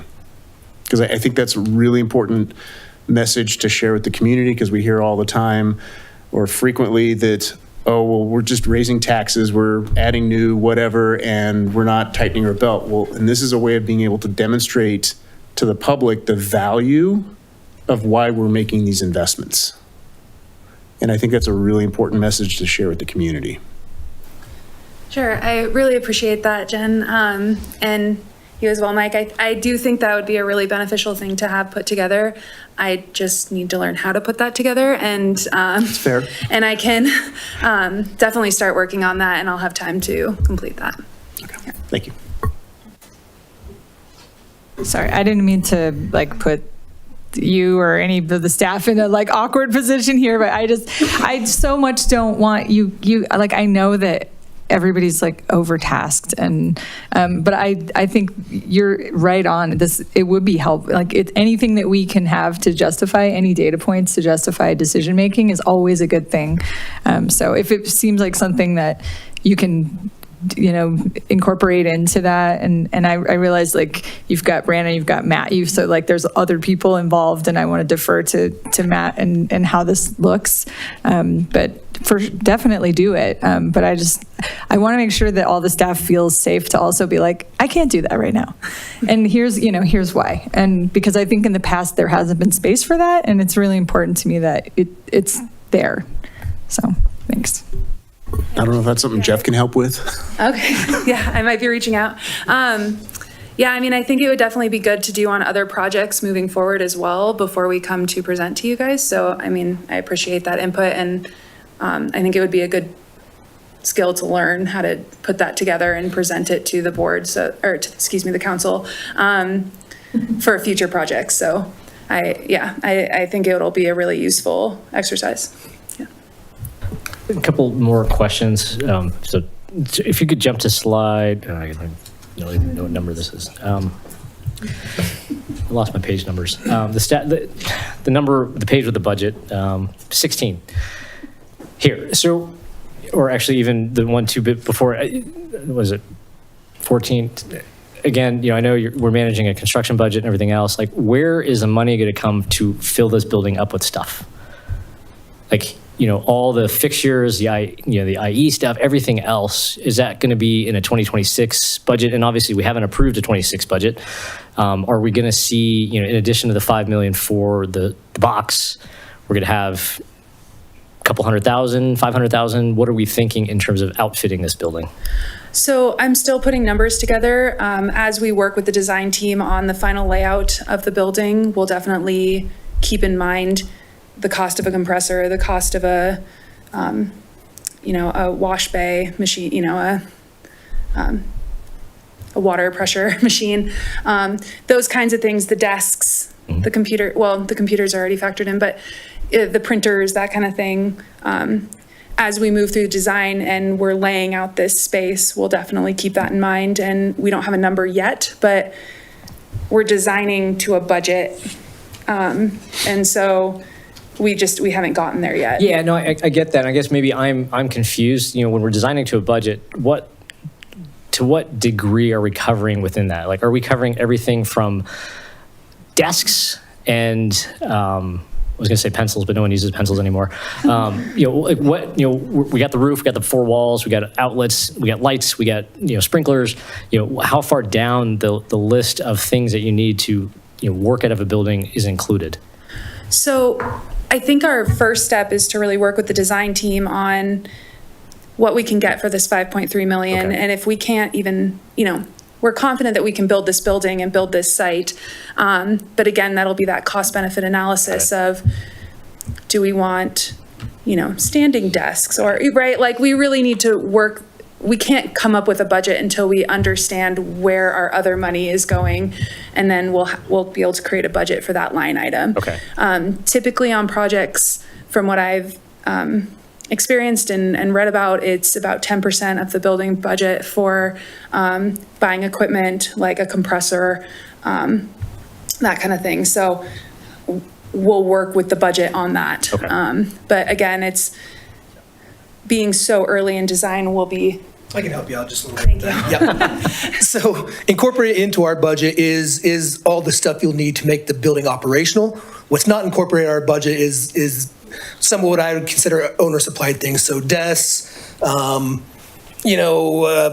just things that you're going to need to make the staff operational. As far as the building being operational, so pressure washers, stuff for the trans air, all the stuff that's going to make the building actually operational. That's all included in the budget. Some of the other kind of ancillary items, chairs, desks, that kind of thing, it has not been taken into consideration yet. So usually an owner furnishes that, those types of items. Perfect. And that actually makes a lot of sense to me, because in my head, it was like $250,000 to $500,000. But what I don't see here from staff is, when are we going to approve that? Yeah. So. Gotcha. Yeah. Like I said, as far as the big ticket items, they're all in there. Little stuff. I think we even have refrigerators and dishwasher in the budget for that matter. So it's just like I said, it's just some of the stuff that the staff will personally need, or whatever you guys generally supply them with within their offices. All right, perfect. And then my last string of questions is really to do with outreach. What have we done relative to Saddlebrook and the neighbors that look out at the water treatment facility right now? I mean, this is not a small building. Right now they can see the pickleball court. Pretty soon they won't be able to see the pickleball court. How have we sort of communicated with Saddlebrook on this project? We haven't done public outreach with Saddlebrook. It's definitely something that we can do. Especially as we move through design, I think that's a good idea.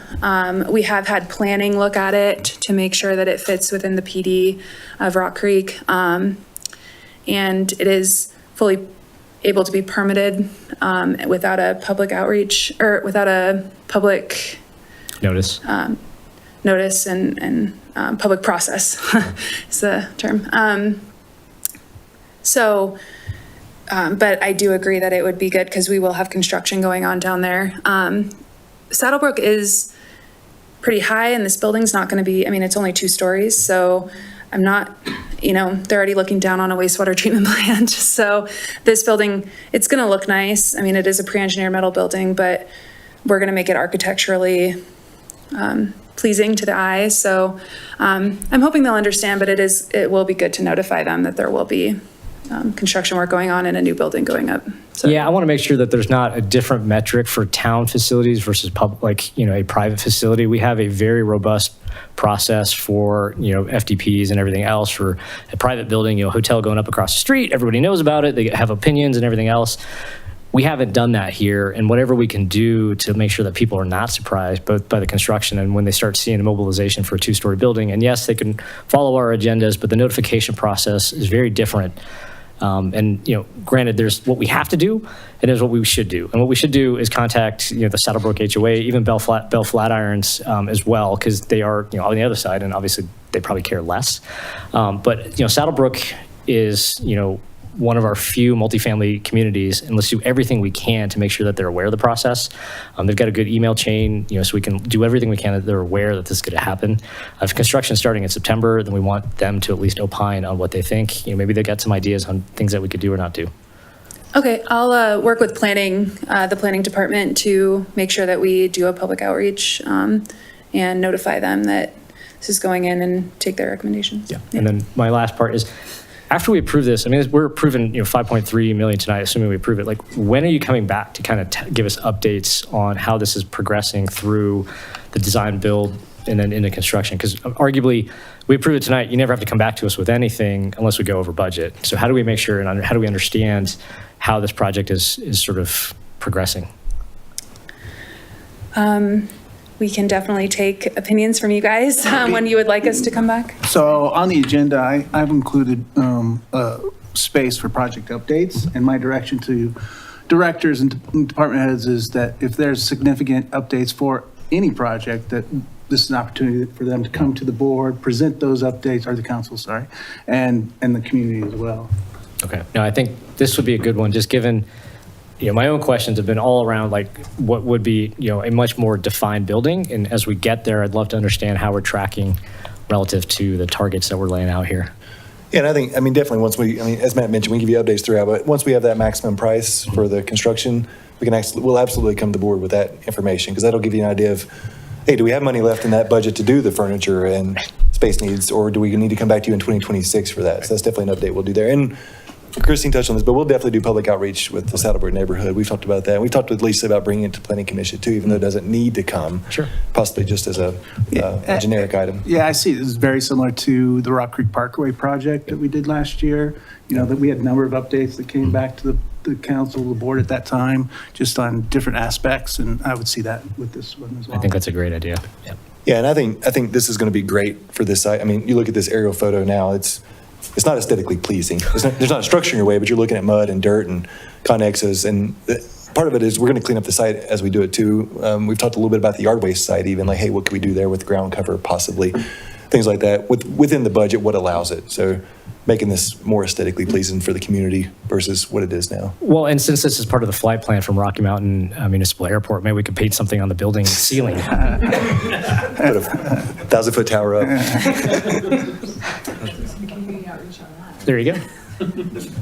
Yeah, and I'm excited for this project as well. You know, it's been contemplated in the budget for probably the last 15 years, and previous boards and staff have had different reasons for not moving forward, but I'm glad we're at this stage because I think it brings it into the 21st century for a staff that does a tremendous job for this community. So.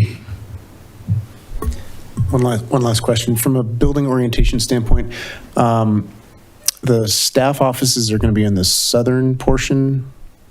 North. Yeah, we have factored in the snow and ice impacts in Colorado as part of the building layout. This will be the staff area. So do we have an opportunity to put that on the south end so we can get some passive solar heating and cooling? Go ahead. And I don't want to design from the dais, I'm just asking. Oh, where was it? Because I included their updated image of the building, because they. Oh, you did that, or? Yeah. Just still say their name on it. It's okay. We could certainly look at that. The trickiest part is the vehicle movement. The more dangerous vehicle movement is on the south side. We want the bay doors to be east-west oriented. Best solar access for melting our aprons. So while we have to pick an element to be on the north side, the offices may still be best to be there, especially given the occupancy, but just mostly the safety of the vehicles, and the site is very tight. We would normally try to get a southern, like if we had a southern drive, for instance, we would put the admin on the south every time for the admin. But at least the roof is tilted south facing. Yeah, so we're trying to take advantage of putting the solar up there, obviously south facing. May also give us a place for some branding on the north side facing that neighborhood, just also hides the operations a little better. So there's wins and losses here, and what we're trying to do is design the best we can to get the entries on the east and west, both the man doors and the vehicle bays. So we might, if depending on the height restrictions or any of that, we could possibly bring in some daylight from that backside, from the southern side. Something we could certainly look at with the building mass.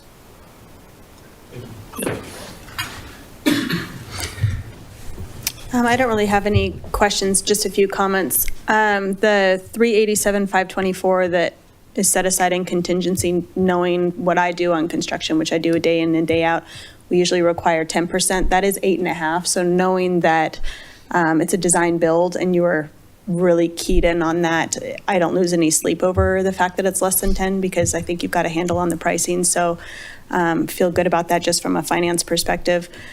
I've said it several times up here, and I'm sure it will continue to come up, but we just have a really inefficient use of staff space right now, both fiscally and, just day-to-day operations. I think we're wasting a lot of time and money having everybody spread to the winds, and hearing that people are having to park in certain places because now their cars are getting broken into. I didn't realize that.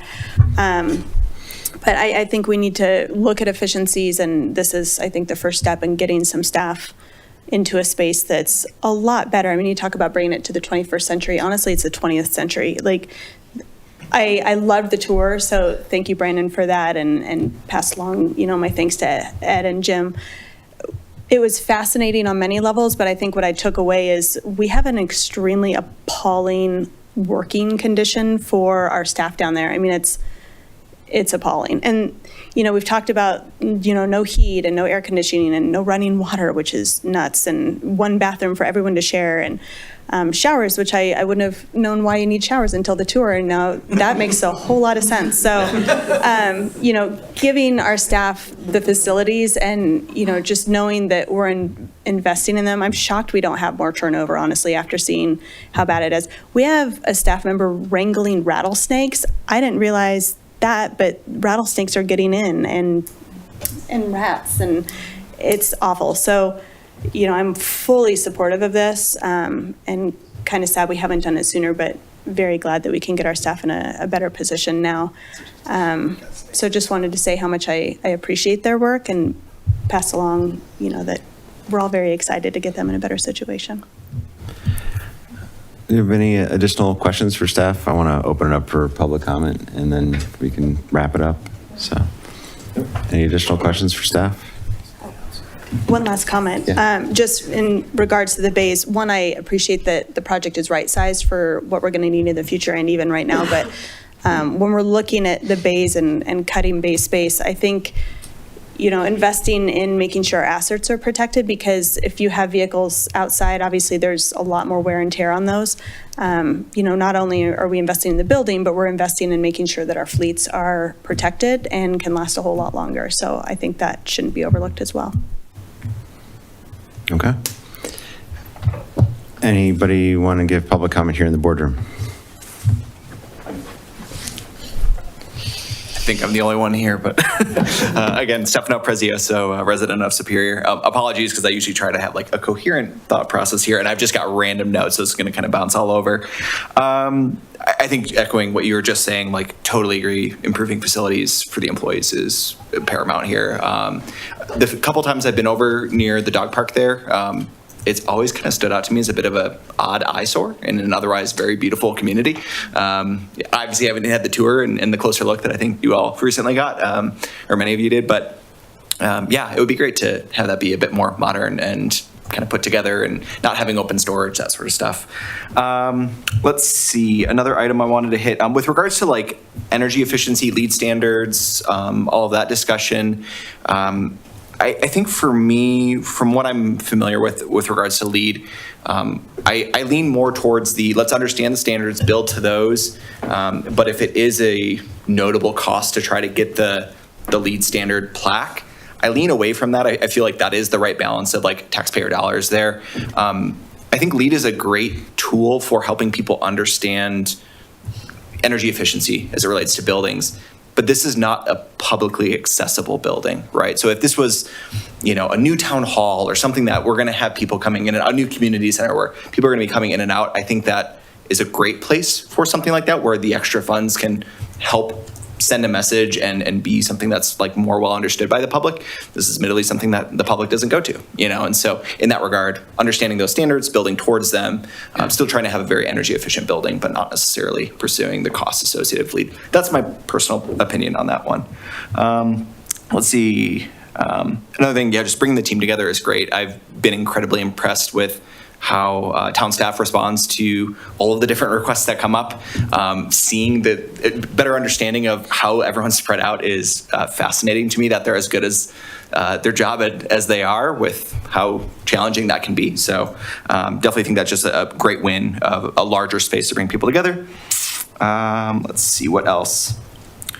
One thing I was wondering about, and this is, I realize a totally kind of separate point from the project here, but I think I like the idea of bringing more facilities in-house as opposed to contracting out.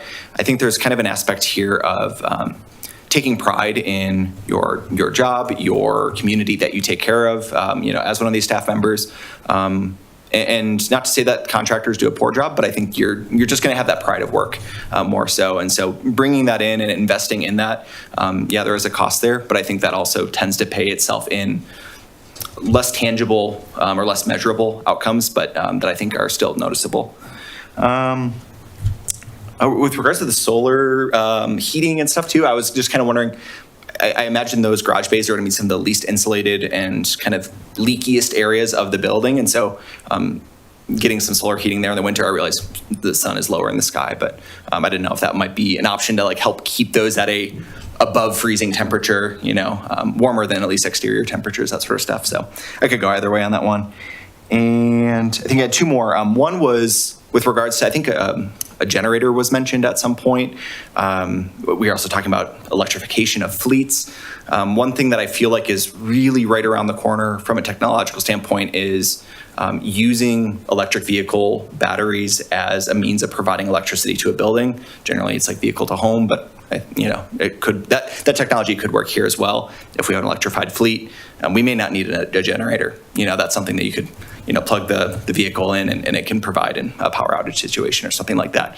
Again, that's a bit down the line, so trying to be crystal ball here, but just a thought. And I think last one I was going to say is with regards to just regular updates on the projects and stuff, I really like having that. I think there's the big ones come to the board and we get great, feedback from the community and just awareness, even if you don't get comments. I think for even some of the more like mid-sized projects, it's helpful just to hear like, hey, this is the progress that was made, where things are at, rough timelines.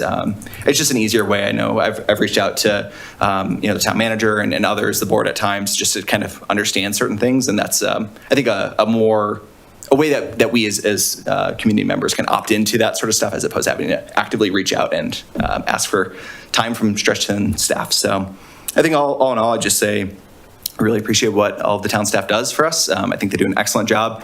This absolutely feels like a good use of our taxpayer dollars. And so, yeah, I think I'm very much in support of it. And yeah, I think that's it. Thank you for your comments. Any additional public comment here in the boardroom? Seeing none. Anybody on Zoom like to give public comment? If so, use the raise hand feature. We've got one participant on Zoom. I'm just waiting. All right, seeing none, public comment is closed, and we'll turn to the board for final discussion and action. I've said everything I need to say. I don't need to say anything else. Ditto. Yeah, ditto. All right. I'll just say that I appreciate staff bringing this to the town. I also share the sentiments that have been echoed by others on the board, that I think it's embarrassing, the conditions that we've allowed members of our staff to work in for so long. And it's really remarkable that they're still willing to do the work and deliver the level of service that they deliver. To Neil's point earlier, I too don't really recall hearing much about this as a potential item in budgets. I'm not disputing it, Matt, that it was, but it certainly wasn't on my radar. And I think that, like, hindsight being 2020, I think if the board, previously the board were, I think, better aware of just kind of the conditions that everybody was working in, maybe this would have been something that was able to get expedited sooner rather than later. I mean, I know, hindsight's always 2020, and we had a fire and that changed things. We had a pandemic, things happen, but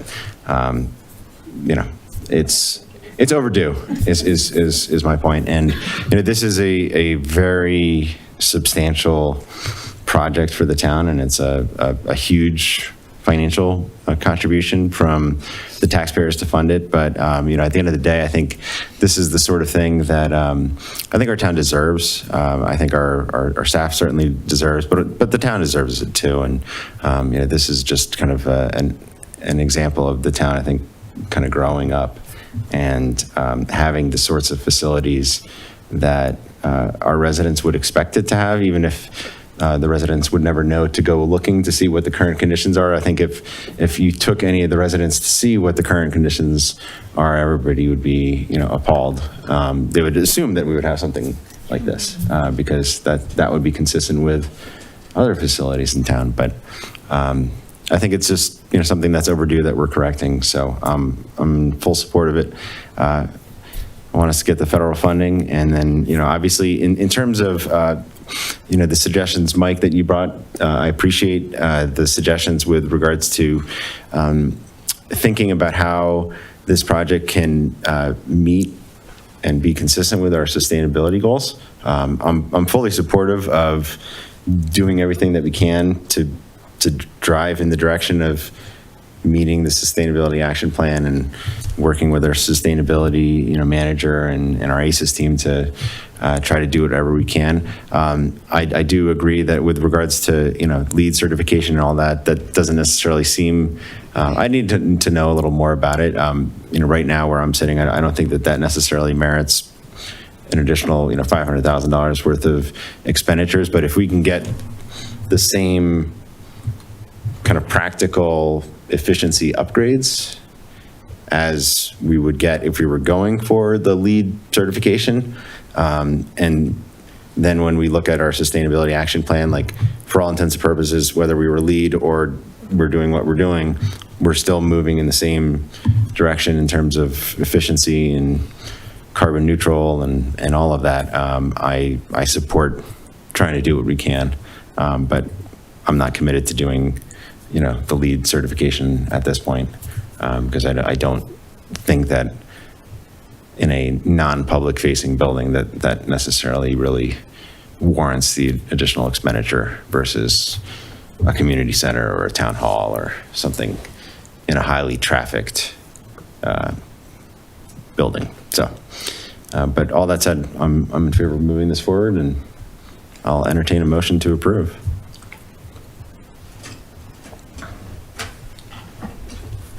And we've got a couple resolutions. Yeah, I can move to approve Town of Superior Resolution R-5, Series 2025, a resolution of the Town Council of the Town of Superior approving the contract with Buildings by Design LLC for the design and construction of the operations and maintenance facility project. I'll second. All right, we've got a resolution, a motion to approve resolution by Councilmember Shaw, seconded by Councilmember Miller. And roll call vote, please. Councilmember Miller? Yes. Councilmember Foster? Yes. Councilmember Craycraft? Yes. Mayor Pro Tem Serval? Yes. Mayor Lasis? Yes. Councilmember Shaw? Yes. Councilmember Cowish? Yes. All right, that passes unanimously. And moving on to, I will move to approve Superior Metropolitan District Number 1, Resolution Number SMD Number 1-2, Series 2025, a resolution of the Board of Directors of Superior Metropolitan District Number 1, approving a contract with Buildings by Design LLC for the design and construction of the operations and maintenance facility project. All right, we've got a motion by Director Shaw, a second by Director Craycraft. Roll call vote, please. President Lasis? Yes. Vice President Serval? Yes. Director Cowish? Yes. Director Miller? Yes. Director Foster? Yes. Director Shaw? Yes. And Director Craycraft? Yes. No. Get used to it. All right, passes unanimously, and that's it, right? All right, unless there's anything further, I will adjourn at 9:34. Good evening.